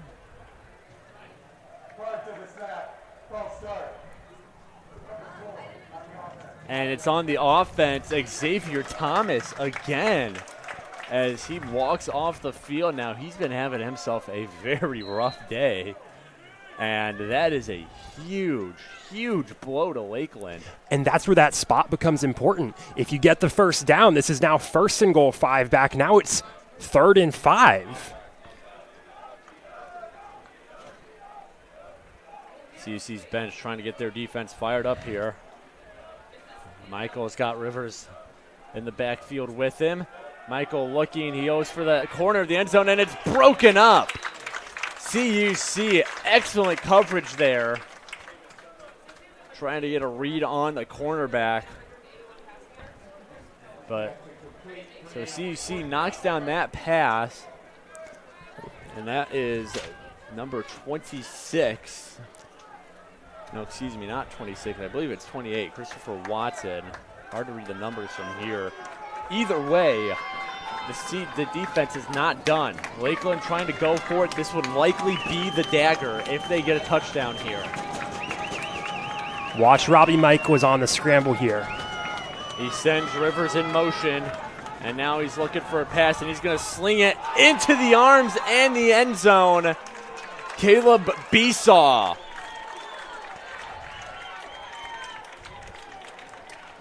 And Lakeland, again, could be the dagger, as that makes it a 14-point game before the extra point. Either way, it is back to a 2-possession game for CUC.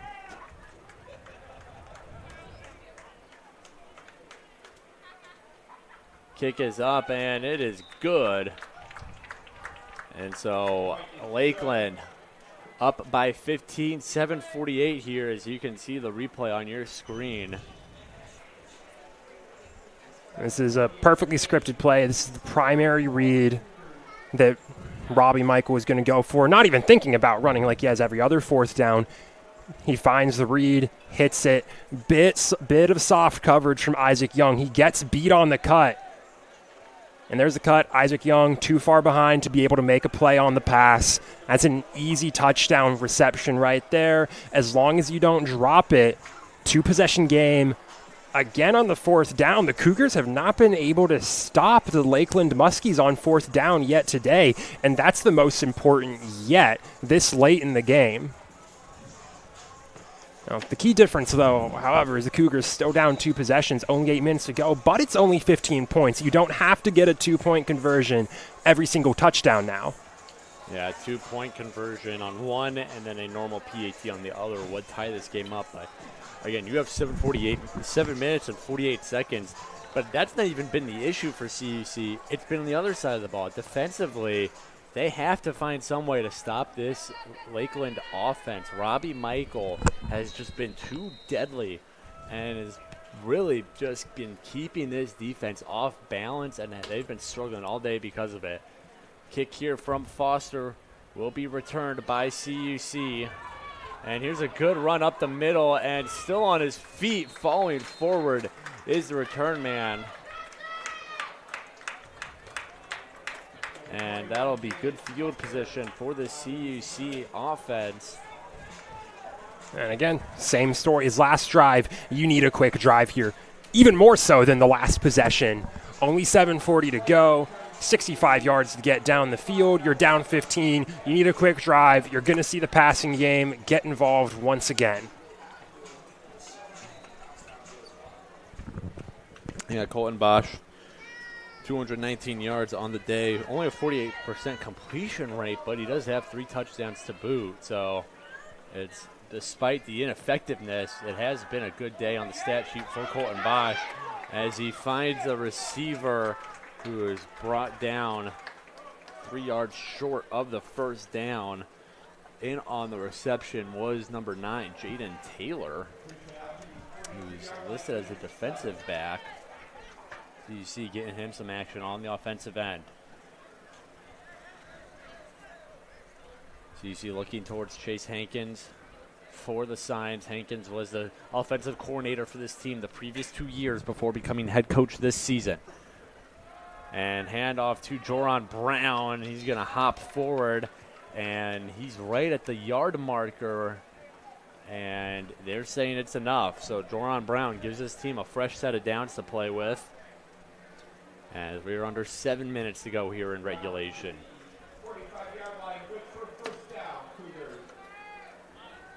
CUC and Devin Bledsoe can't reel that one in, as CUC moving with some speed now, as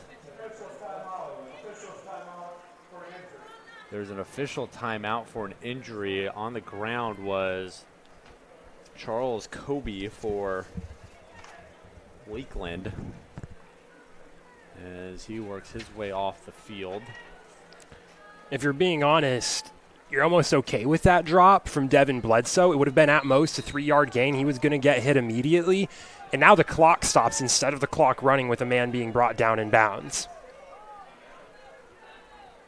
2nd down and 10. Bosch looking, has to scramble, still looking, and he'll find, again, Taylor, and now he's dragged out. And that's going to be a late flag. That's a late hit, and that's going to be an extra 15 for the Cougars. Yeah, Jaden Taylor was put in the spin cycle out of bounds already. He was already out of bounds. Out of bounds. And then his defender decided to take him for a ride. And we've seen that all day. Lakeland has been a very physical team. They make sure that their hits count. Mm-hmm.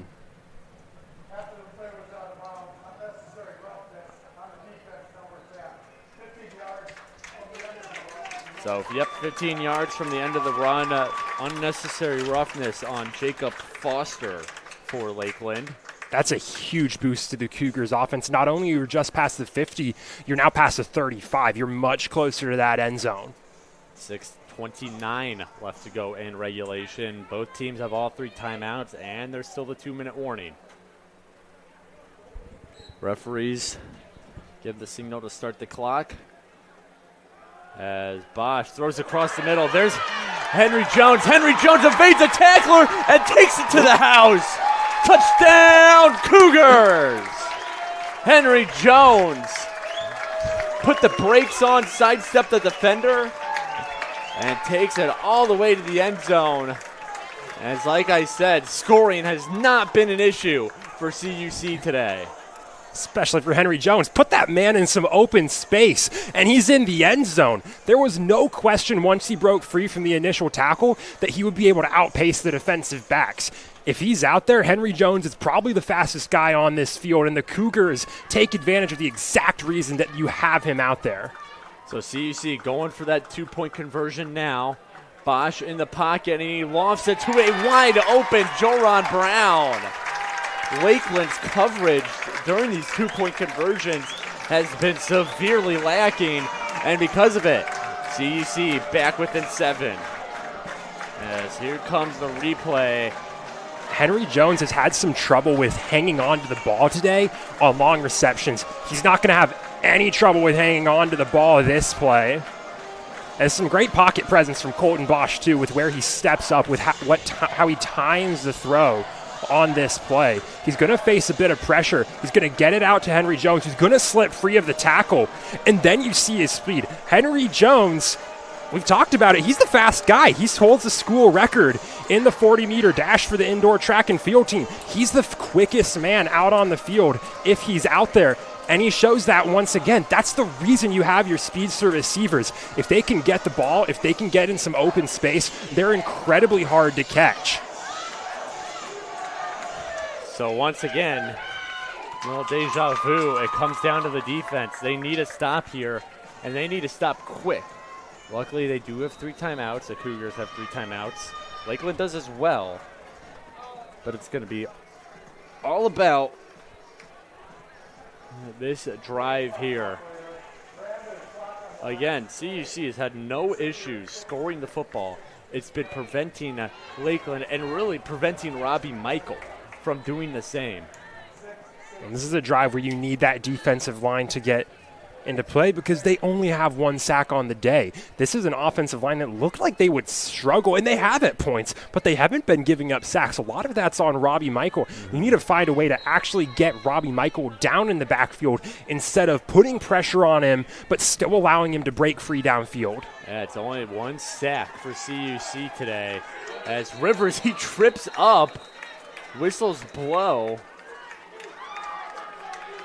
And there's where Hassan Rivers tripped is where the ball is. Unfortunate break there. Turf Monster eating Hassan Rivers up and giving Cougars defense very good field positioning to start here. While Lakeland's offense, they got a lot of work to do. But if you want to look at the positive for Lakeland, you have a ton of field to play with right now. You have the ball is spotted on your own, it's like 13-yard line. So, you know, you have 87 yards to play with, to run that ball, to eat up clock. I mean, a good long drive here could do it. As here's a first rush and brought down quickly is Rivers. It gets the clock moving, but CUC with a short stop there on the rush from Hassan Rivers. And that's not great for Lakeland. That wasn't a Cougar player that got the tackle there. He tripped on his own offensive lineman. He tripped on Donnie Prattle as he was running through. Prattle left the legs out a bit too far and trips up his own back, making what would probably be a 5-ish yard gain with the momentum there into a 3-yard gain. So we have an official timeout to check on an injured Cougar. Trying to get a read on his number. I believe that is Myron Spencer, number 97, who is being helped off towards the sideline by the training staff under his own power, but he's holding that left leg. That does give everyone a chance to kind of talk things over. Lakeland, like I said, they know they put a long drive on the board, points or not. That'll likely seal the deal. CUC, they know that they really can only give up 1 or 2 first downs before they got to get that ball back and give their offense a chance to even this game up. But thanks to how quick your last offensive drive was, you don't need to force a 3-and-out on the first series of downs here. There's a bit of breathing room. If you can't get him here, get him on the next set of downs. What you can't do is give up a big shot play, give up a big run. Hold the plays to 3-4 yards. If they're going to get a first down, make them grind it out so that you have another series of downs on their side of the field to try and stop them. And don't let them get down to your side of the field. Don't let them get the offensive momentum. 5:50 left to go here in regulation. Lakeland protecting a 7-point lead. Michael, and he's batted down. CUC's line making it happen. Michael had a wide open Xavier Thomas, and CUC's defensive line able to get a Cougar paw up there, deflect it, and that also stops the clock, which is huge. Adam Lambaz just broke through the line, and that was a smart play. He didn't go after Michael. He knew that Michael was going to find a way to get rid of it, so instead he posts up and just knocks it down. 54-57 is our score. 3rd down and 7 for Lakeland. And now I think Lakeland just shot themselves in the foot. Flags fly. Cougars immediately point to Lakeland. Wait for the official call from the referee.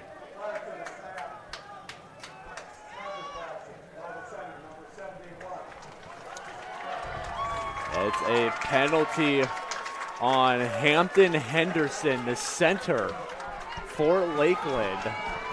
And that's going to back up his squad 5 yards. So CUC now has to prevent a 3rd and 12 from converting.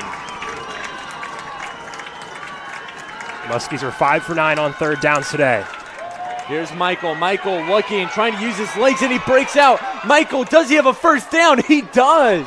Oh my goodness, Robbie Michael, just when you think you have the Muskies dead to rights, he pulls something like that out of his sleeve. And that's exactly what this defense couldn't give up, and it's what they've been giving up all day long. 3rd and 10, 4th and 10. The Cougars force the Muskies there, and then they don't leave the spy on Robbie Michael, and they just leave too much space in the middle of the field for him to scramble upfield and get just enough yards for the first down. And it keeps the clock rolling. 5:17 remains in regulation. Fresh set of downs for the Muskies. CUC getting loud for their defense. They are bringing everybody. They only have 3 players back as it's a rush, and immediately the defense brings them down. CUC, they are bringing everybody to the forefront. They are trying to kill this play as soon as it hits the line of scrimmage, as it's going to now be a 2nd and 8 is the official ruling. But now the lack of play clocks actually does give the Cougars a small advantage here, because Robbie Michael can't be sure of where the play clock is, so he can't risk running the clock down as much as he can. He has to snap it off knowing he's safe. That is a good point there, as here's a throw and a drop. Oh my goodness! You can't drop that. That was a touchdown for Xavier Thomas. Beat his man, had 5 yards on him. Absolute dime from Robbie Michael. And it's straight through the arms. You rarely ever see a breadbasket drop like that. And this Cougars defense has been granted a gift, courtesy of Xavier Thomas there. I think no matter the outcome, Lakeland and their receivers are going to be hitting the football machines that shoot the football at you, because they have had so many costly drops today that would have really put this game out of reach. And here we are again, 3rd down. This time it's 3rd and 8. Cougars bring the pressure. Michael looks downfield, and it's overthrown. Caleb Besaw can't get there in time, and it's 4th down. There's the punt team. The Lakeland Muskies aren't going to go for it there. You're back in your own 30. If you get stopped on that, Cougars offense is in way too good of a position. Huge defensive stop. The Cougars sent 7. That was a send everyone blitz, and the pressure did get to Robbie Michael. He was forced to overthrow it to where Besaw was. There wasn't enough time for that route to develop, and finally the Cougars defensive line comes up big when they need to. And if you're Xavier Thomas, you're kicking yourself even more right now. If you reel that in, you have a touchdown that would kill any chance of a CUC comeback. Likely, I should say. Nothing's impossible. And instead, as that's a bad punt, I think they got a tip on it. It wasn't a big, it wasn't a huge deflection, but I think CUC just got enough on it to deflect it. And because of it, they have excellent field positioning here to grab 7 points and hopefully tie this one up. They're trailing by 7, but Cougars can't ask for a better position than this. Just over 4 minutes left on the clock, 3 timeouts, and now you're starting from the Muskies 40. You don't even have to worry about getting past the 50. You're already in threatening territory. This is an incredible setup for the Cougars offense, to the point that the clock's almost not even a concern anymore. Put a man in motion. Bosch tried to carry it. He was immediately sniffed out. That was by number 4, Charles Kobe. CUC's been running rampant with the Colton Bosch keeper, and Charles Kobe wanting to put an end to that. So 2nd down and 12 now. Ball on the Lakeland 42.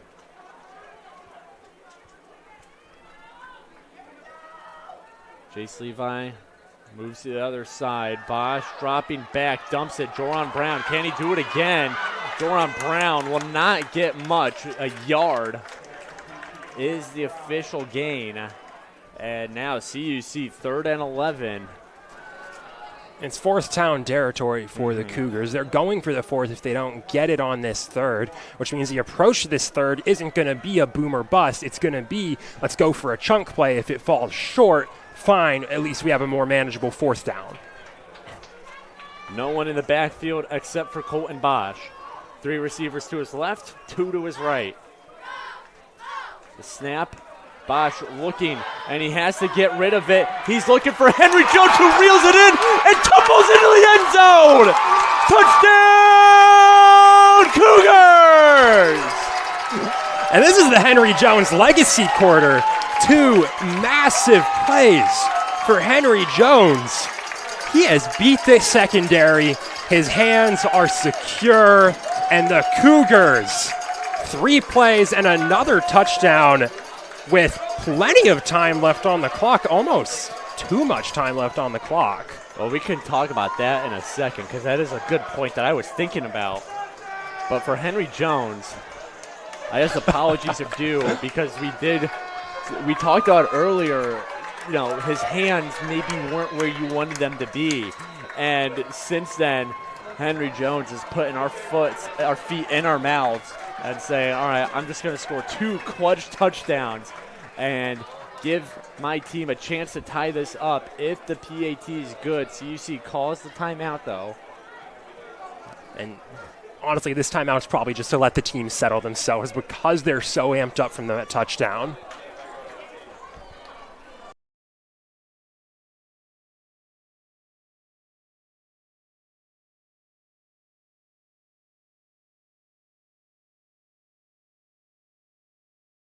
See timeout broken up.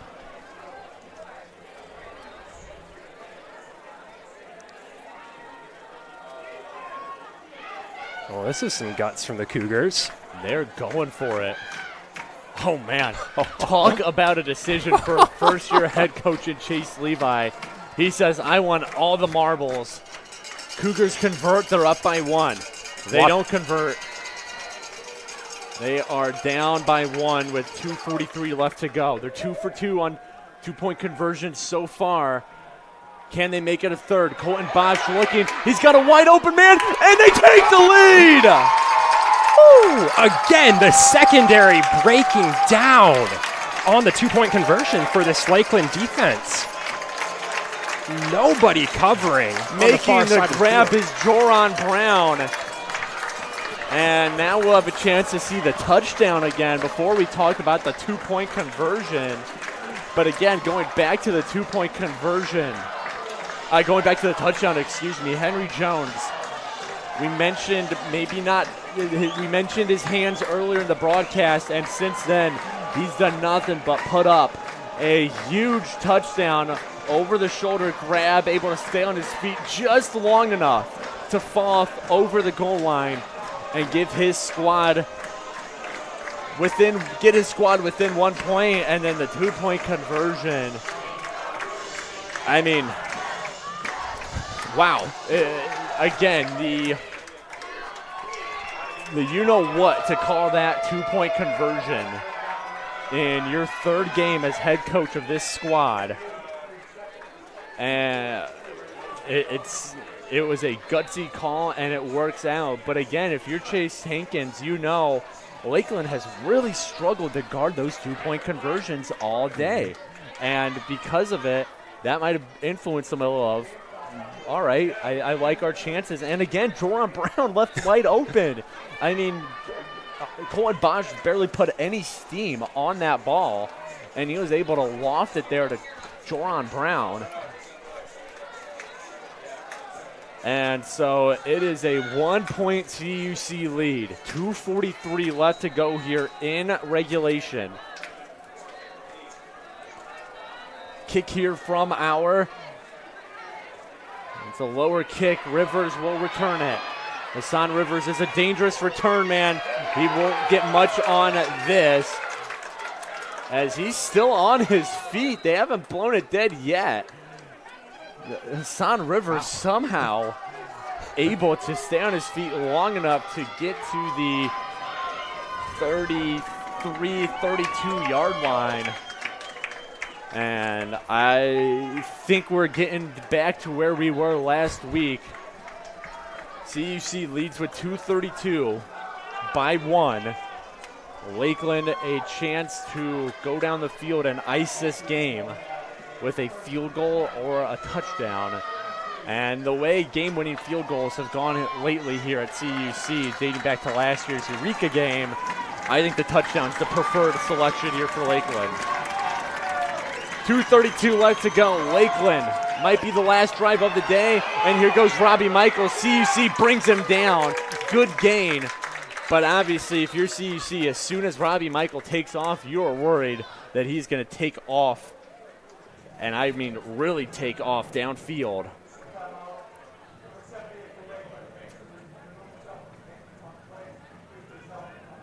And I heard the word timeout. I think is an official timeout. And the officials are discussing something. That does give Lakeland time to set everyone up back at the line and run another play before the 2-minute warning.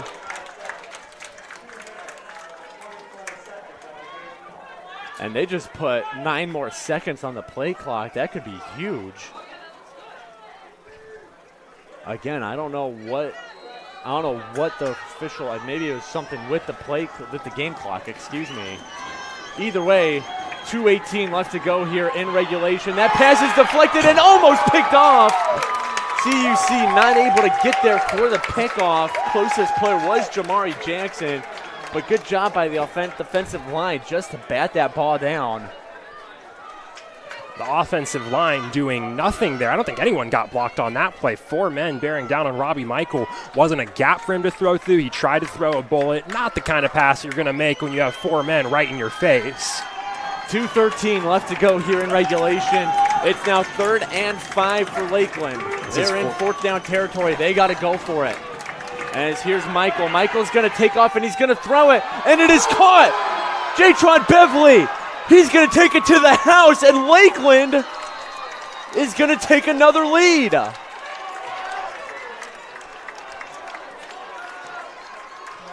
And the Cougars didn't exactly look like a blitz, but it had to have been because that was Louis Mobley in coverage. Louis Mobley does not play in the secondary. He's a linebacker. So Beverly beats him easily. Nobody covering him. Perfect floater from Robbie Michael. Thought he was going to break 3 with it. Throws it instead. And again, huge momentum flip here. And they'll be going for 2. They're going to try and make this a 7-point game. All right, so CUC right now down by 5. Lakeland gets it. As Jonathan said, it would be a 7-point game.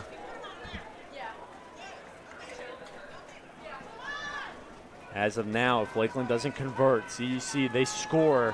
It doesn't matter what they do with the extra points. It's game. As now we will be getting a timeout. We need to see on who called it.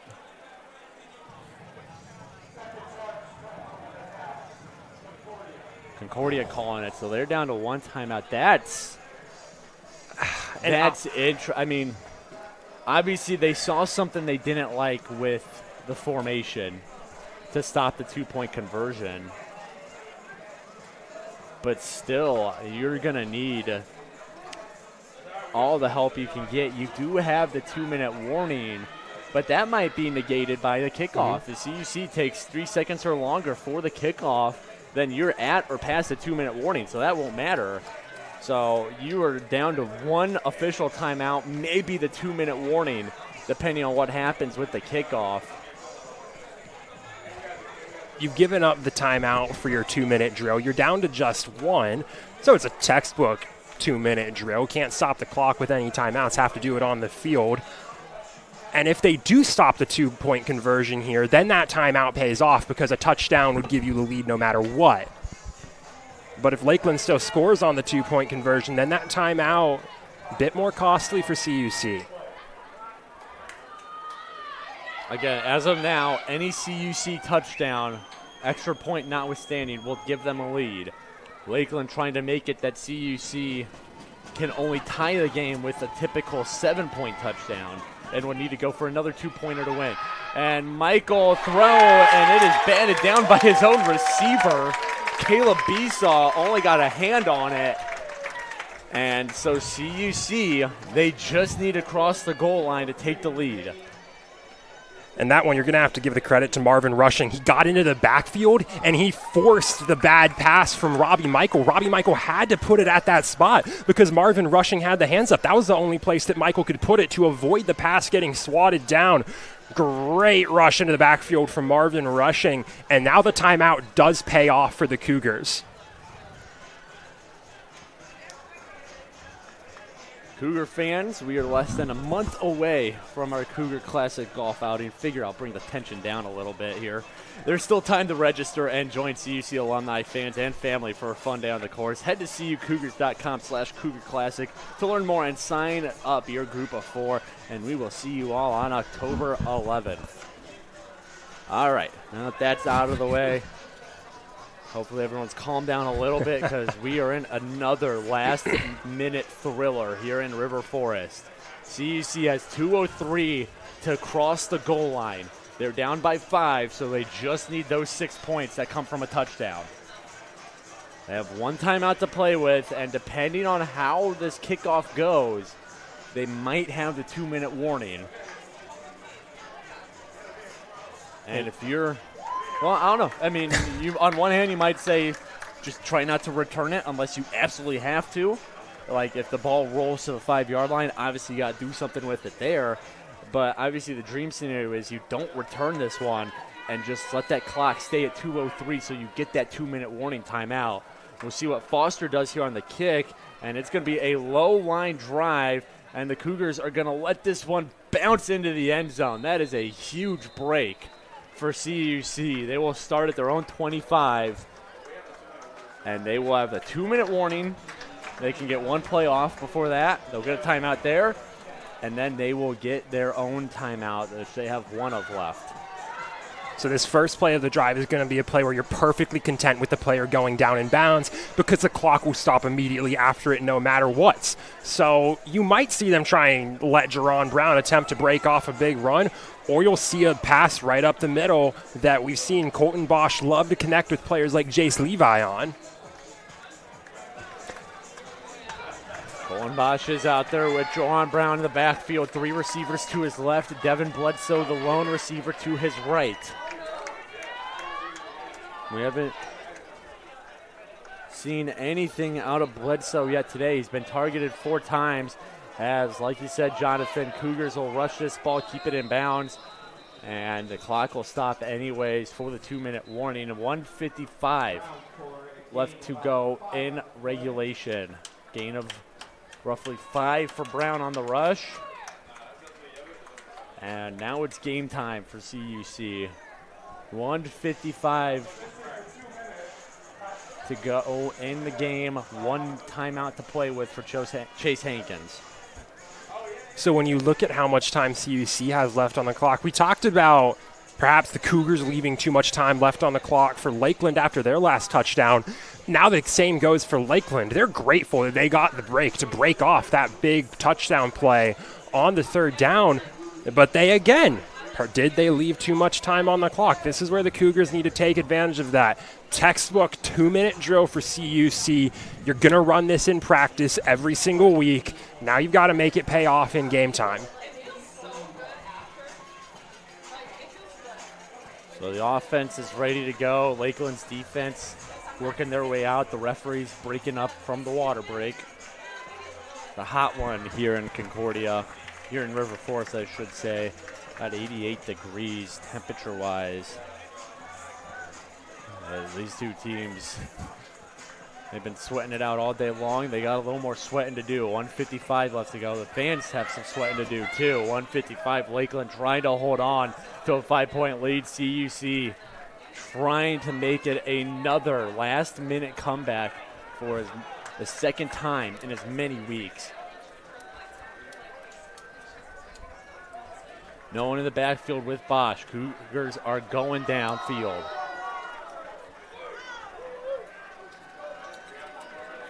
Second down at 5. So you see on their own 30. Bosch drops back.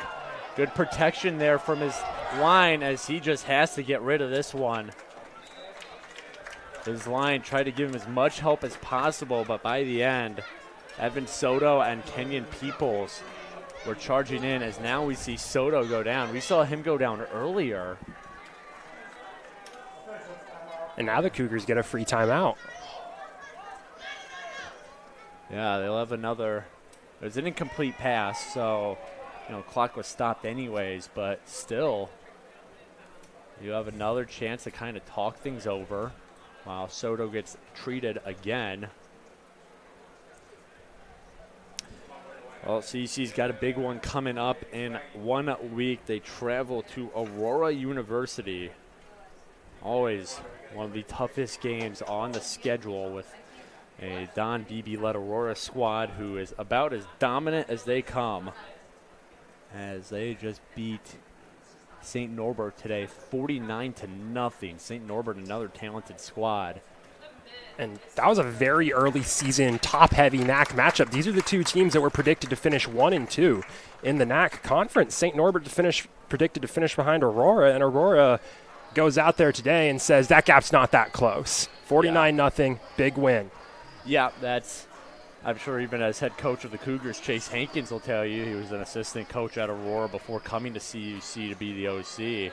It's really no contest. It's more about who's going to put up the best fight against the Spartans rather than who's going to be number 1 every year. So CUC, a tough one coming up on the schedule. 1 week from today, they'll be at Aurora, a 1 p.m. start time for that game. But they got 1:47 left here. 3rd down and 5. As they are well in their own territory. Bosch looks across the middle, finds Bledsoe, who goes up for the grab. He's shaken up. His defender went under him. As now the training staff will come out to give attention to Bledsoe. Yeah, and that's your, look up the hospital pass in the definition, and that's what you'd find. At least from what I saw, it wasn't as much the hit as of how he landed. I mean, the hit kind of sent him over, and then he landed in a really awkward position. So he is sitting up talking to the trainers, which is a good sign. But again, CC, not the way you want to do it, but it does give them a time stoppage here while the training staff looks over Bledsoe. Of course, losing Bledsoe would be a huge blow. He is the Cougars' 50-50 machine, a 6'3" receiver out of St. Charles, Missouri. And if you don't have him going down the sideline to make a big grab like he did last week against Manchester, that's really going to hurt your chances as he's able to walk off under his own power.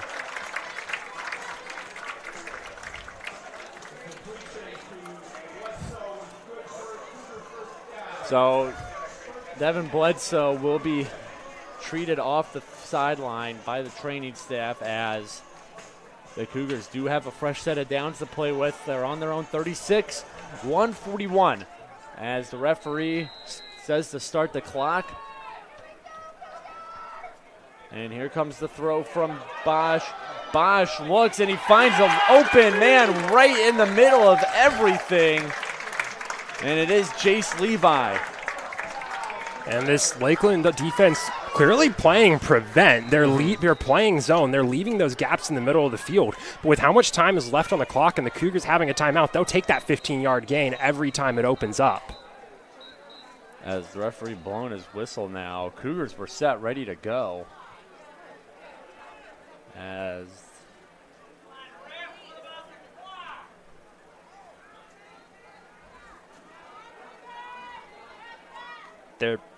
I guess the spot was half a foot too far up.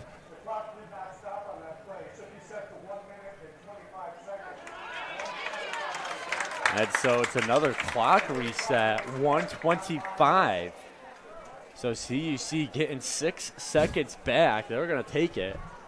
That's enough time for another play. 1st and 10, CUC in plus territory. And what a catch! The receiver, he's going down the far sideline, and he is finally brought down. It is Manuel Mendoza. A huge grab for the freshman from California. That is his first collegiate reception, and it's a big one. This puts CUC in field goal range. So you figure at this point, you give the ball to Joran Brown and just have him truck it through. pick up yard by yard. You have a fresh set of downs to play with. It's 1st and goal. Again, the open field tackling costing Lakeland there. 2 men on Mendoza, neither of them able to bring him down, and he gets 20 yards after contact. Manuel Mendoza, a freshman, making his first grab in the maroon and gold. Here's Jordan Brown, turns the corner, and he gets tackled low into the legs by the defender. So we'll see if CUC's using their timeout here. I believe they are. Someone's using a timeout.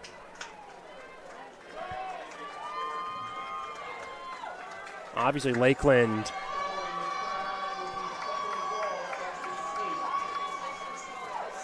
And it's Lakeland with the timeout, so they'll have 2 left. Which means they're prepared for the possibility. Obviously, the Cougars, both offenses have been so productive that 8 yards away from the end zone is a pretty good shot at putting that ball in there, which means they want to, if they stop the Cougars, if they force them to 4th and goal and prevent that, they're going to win either way. There's not enough time left on the clock for the Cougars. So they really don't care how much time's left on the clock now. They care about it because if the Cougars do score, the more time left on the clock, the more time they have to try and make a miracle comeback of their own. I was going to say, it's like from a couple seasons ago, it was a Lions-Falcons game, I want to say, where it was a very similar scenario, and the Lions let Todd Gurley with the Falcons waltz into the end zone because they wanted as much time on the clock to go down and score. They ended up winning that game, too, so Lakeland, obviously you're not going to let them walk into the end zone, but you might not be playing as hard here, as here goes Troy Prattley, and he's brought down. Did not see the switch at QB, and Troy Prattley brought down just shy of the goal line. And so another timeout here from Lakeland because they know at this point CUC is probably scoring a touchdown here.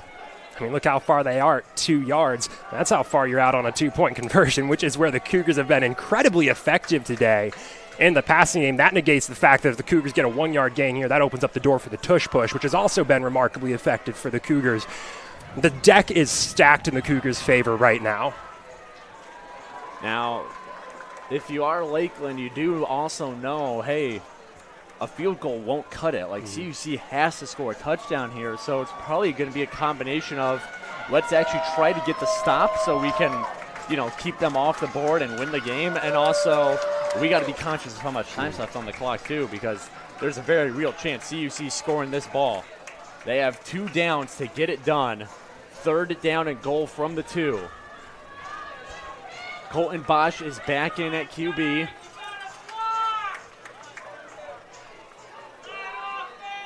They're going for the tush push. They got a long ways to go. Can they get it? I don't think they're going to. Oh, no, falling forward. He's into the end zone. Touchdown, Cougars. The Cougars push found an opening around the left. All the defense coming up on that right side of the line. And there's space that they can shift that push to the left, take advantage of the angles, and it's an easy 2-yard tush push for Colton Bosch, his 2nd rushing touchdown of the day. I say that's a war of attrition that Lakeland cannot lose. They got the initial stop. CUC, they kept pushing, they make an adjustment, able to let Colton Bosch fall over the end line, and now, of course, they're going for the 2-point conversion. They get it. It's a 3-point game. A field goal would tie it. If they don't get it, Lakeland can kick the field goal and win the game. CUC has been perfect on 3-point conversion so far as Bosch throws it and through the arms of the intended receiver, Henry Jones. So a field goal. Oh, man. Field goal wins it, but then for Lakeland, how much do you trust your kicker? Because Noah Foster, he has attempted 1 field goal in his career. Last time out against UW-Platteville, a 45-yard attempt, and it got blocked. He's 0 for 1 on a blocked 45-yard attempt. How much do you trust him? He's missed 2 PATs on the day.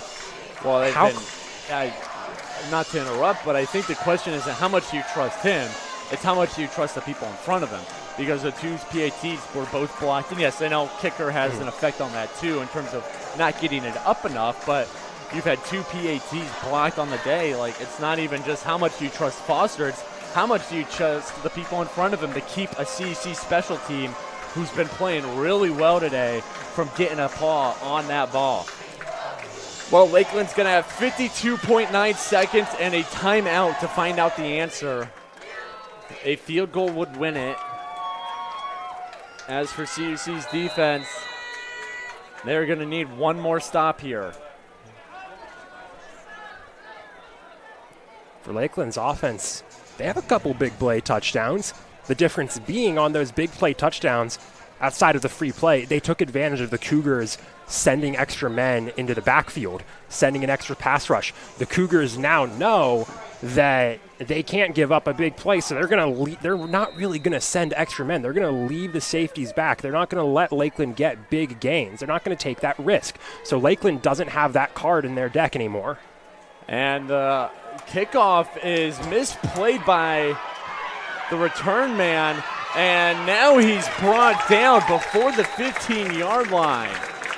That was Javion Trice trying to play the bouncing ball, and that was just a horrible misplay there.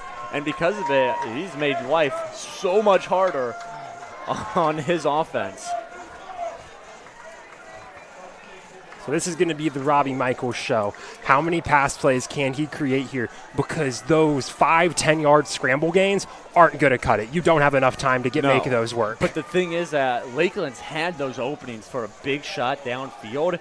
It's just their receivers have dropped the ball more times than not. They're going to look downfield to start. And there's Thomas! Thomas all by himself! And he's going to take it the distance! Oh my goodness! And that is a completely busted defensive coverage from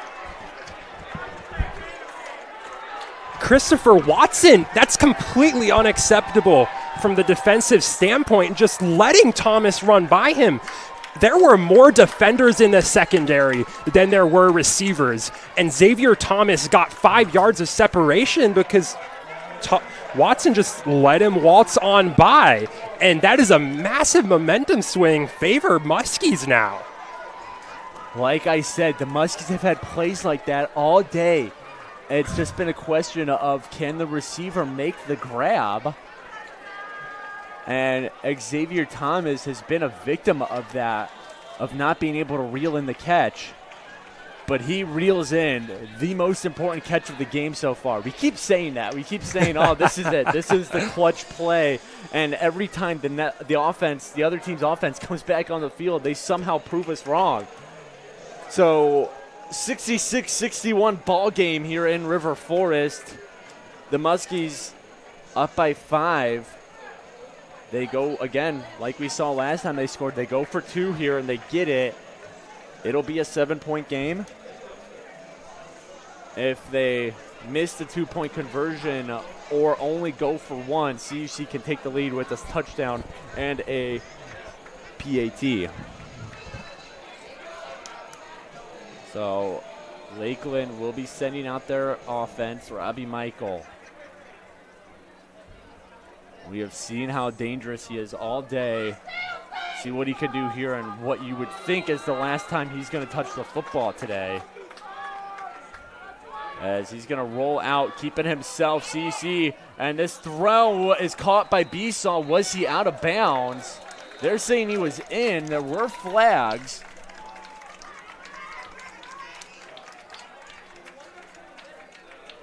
See what the referees have to say about this.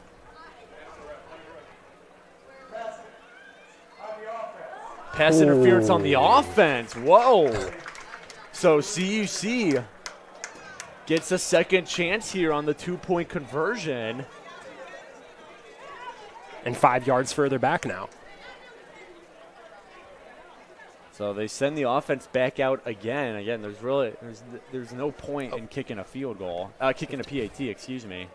15 yards back, actually, so very, very long 2-point conversion attempt. You won't see this converted often or even attempted often. This is pretty much the only scenario where the extra point is useless that you'll see a team go for a 17-yard 2-point. You might as well go for it. If you get it, you're solid. If not, well, You really aren't losing anything. Rather, if you just kick the PAT, you aren't losing anything if you just kick the PAT. As Michael has to roll out, he's immediately under pressure, able to stay on his feet, and the throw is dropped in the end zone.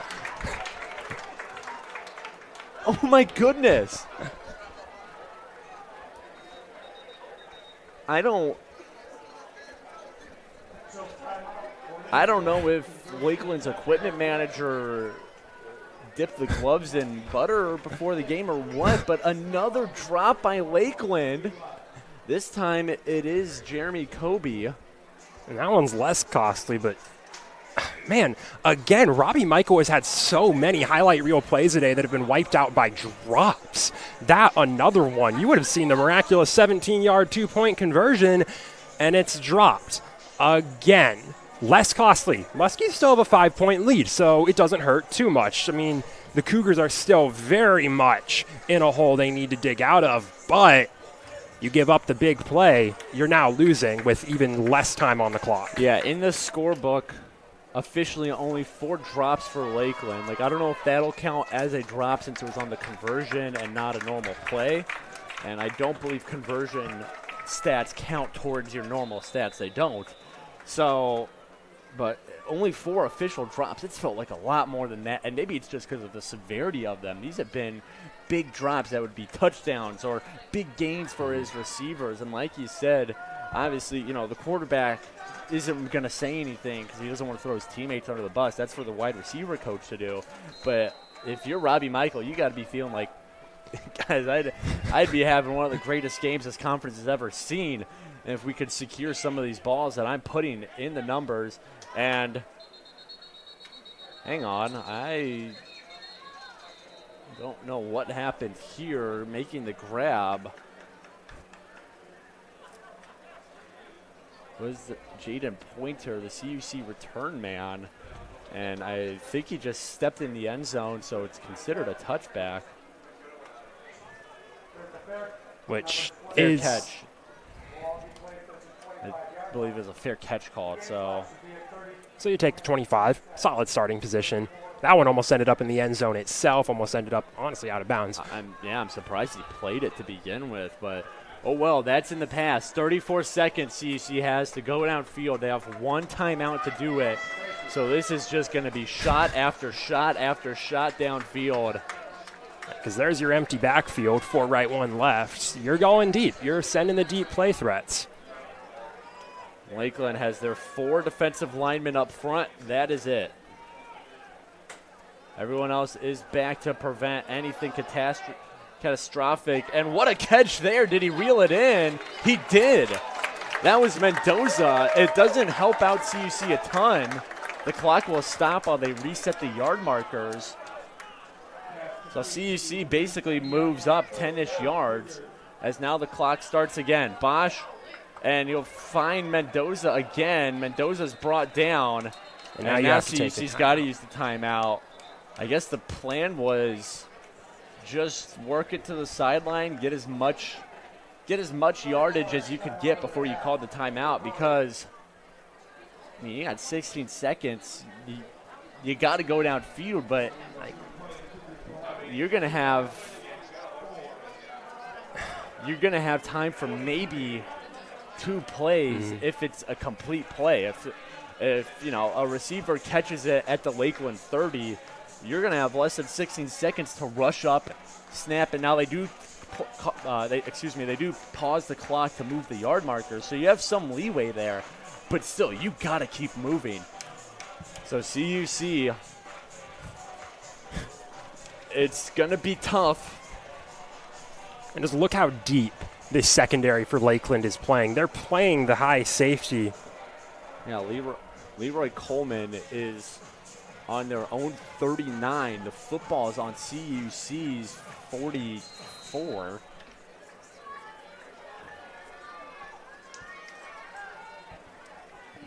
Coleman's 20 yards back, basically. As here's Bosch. Bosch looking downfield, and he finds Wesley Jackson. There's a fumble, and they're ruling incomplete. That's very good for CUC. That is a smart drop from Wesley Jackson. I would say that it looked to me like he kind of let that one drop out from under as soon as he realized he was getting hit. Because if he caught that, that might not even be a first down. That would be the end of the game pretty much. So CUC, I mean, basically they need a shot downfield. The clock will stop to move the markers, and then you gotta spike it. Excuse me. So you have maybe 2 plays left, but I wouldn't be surprised if CUC just goes for it here. Joran Brown is in the backfield, interestingly enough. CUC's got to get the playoff, too. They don't have a timeout to prevent delay of game. Yep, and there's your 3 high safeties.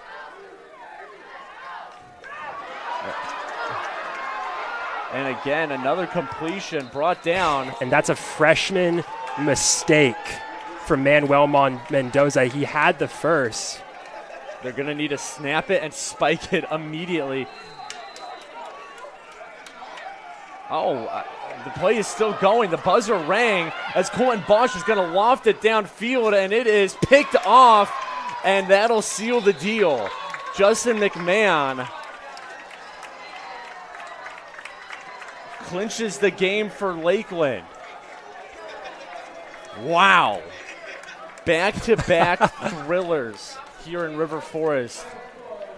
And this time, CUC not coming out on the right side of it. They drop this one 66-61. 3 touchdowns in the last 2 minutes and 3 seconds between these two squads. Back and forth.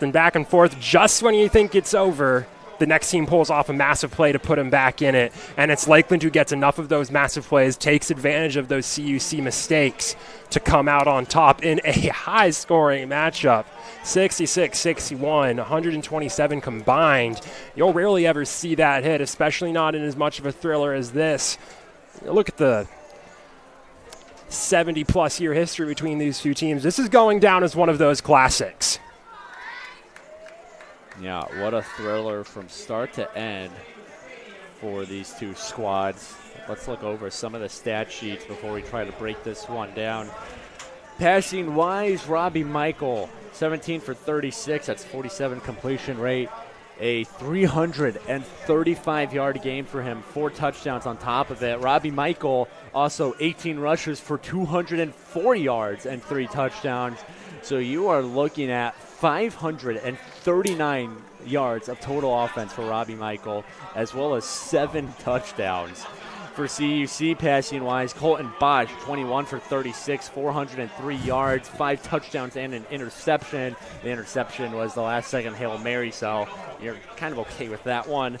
He also had 17 rushing yards and a pair of rushing touchdowns, so 7 combined touchdowns for Colton Bosch as well. Rushing-wise, besides the 2 quarterbacks, it was Jatron Bevley for Lakeland, 7 rushes for 94 yards, including a 64-yard house call, 2 touchdowns on top of that. For CUC, leading rusher was Joran Brown, 18 rushes, 86 yards, no touchdowns. Rushing touchdowns besides Bosch came from Troy Pratt. Troy Prattley had 1 as well. In receiving-wise, it was Jatron Bevley leading that category for Lakeland as well. 99 total yards, 1 touchdown. Receiving touchdowns also coming from Caleb Besaw and Xavier Thomas. For CUC, Jace Levi, 137 yards and 2 touchdowns to lead CUC in the yards category. Big games out of Joran Brown as well. 5 receptions for 82 yards and a touchdown. And Henry Jones, 3 catches for 81 yards and 2 touchdowns. And on the defensive front, first for Lakeland, Charles Kobe leading the charge in total tackles with 10. As for sacks, a couple players had 2. Kenyon Peoples and Carlos Ozols both had 2 sacks. And the lone interception came from McMahon to ice the game. As for CUC, on the defensive front, total tackle leaders were Christopher Watson and Trayvon Thomas with 7 total tackles each, and 0.5 sacks from McCullough and Young, the only sacks on the day for CUC. So another thriller down to the wire here in River Forest. This time CUC coming out as the losers of a 66-61 ball game against Lakeland.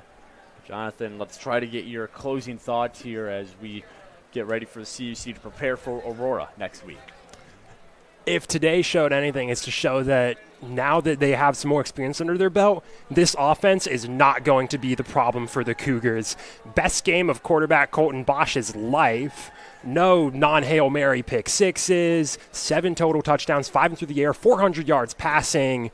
Absolutely electric under center today, and you had receivers coming from all around. Henry Jones coming into his own as the speed threat. Jace Levi again showing why he's the wide receiver 1 for this team.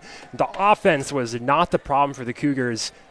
It does show that the defense does have some things to figure out. They really struggled to get to the quarterback today. They struggled to bring down Robbie Michaels. They got into the backfield more than once, but it's that finishing the play, finishing the tackles, not just in the backfield, but also in the open field that really hurt this Cougars defense today.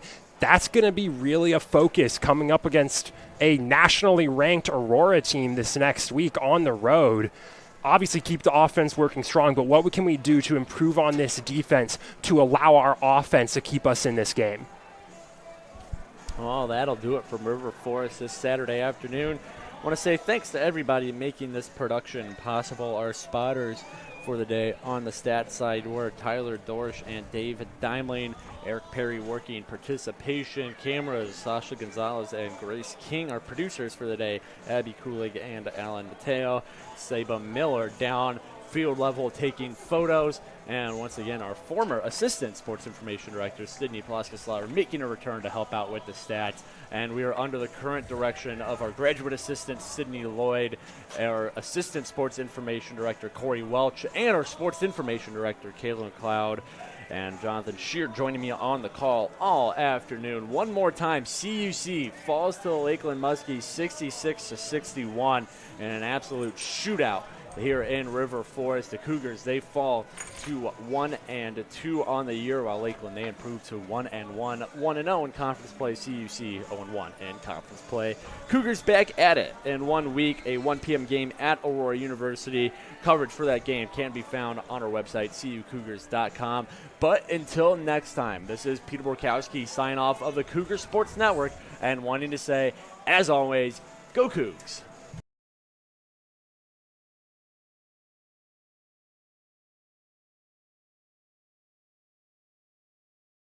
Thank you so much for tuning in to today's Concordia University Chicago Cougars Athletics broadcast. We hope to see you on campus very soon.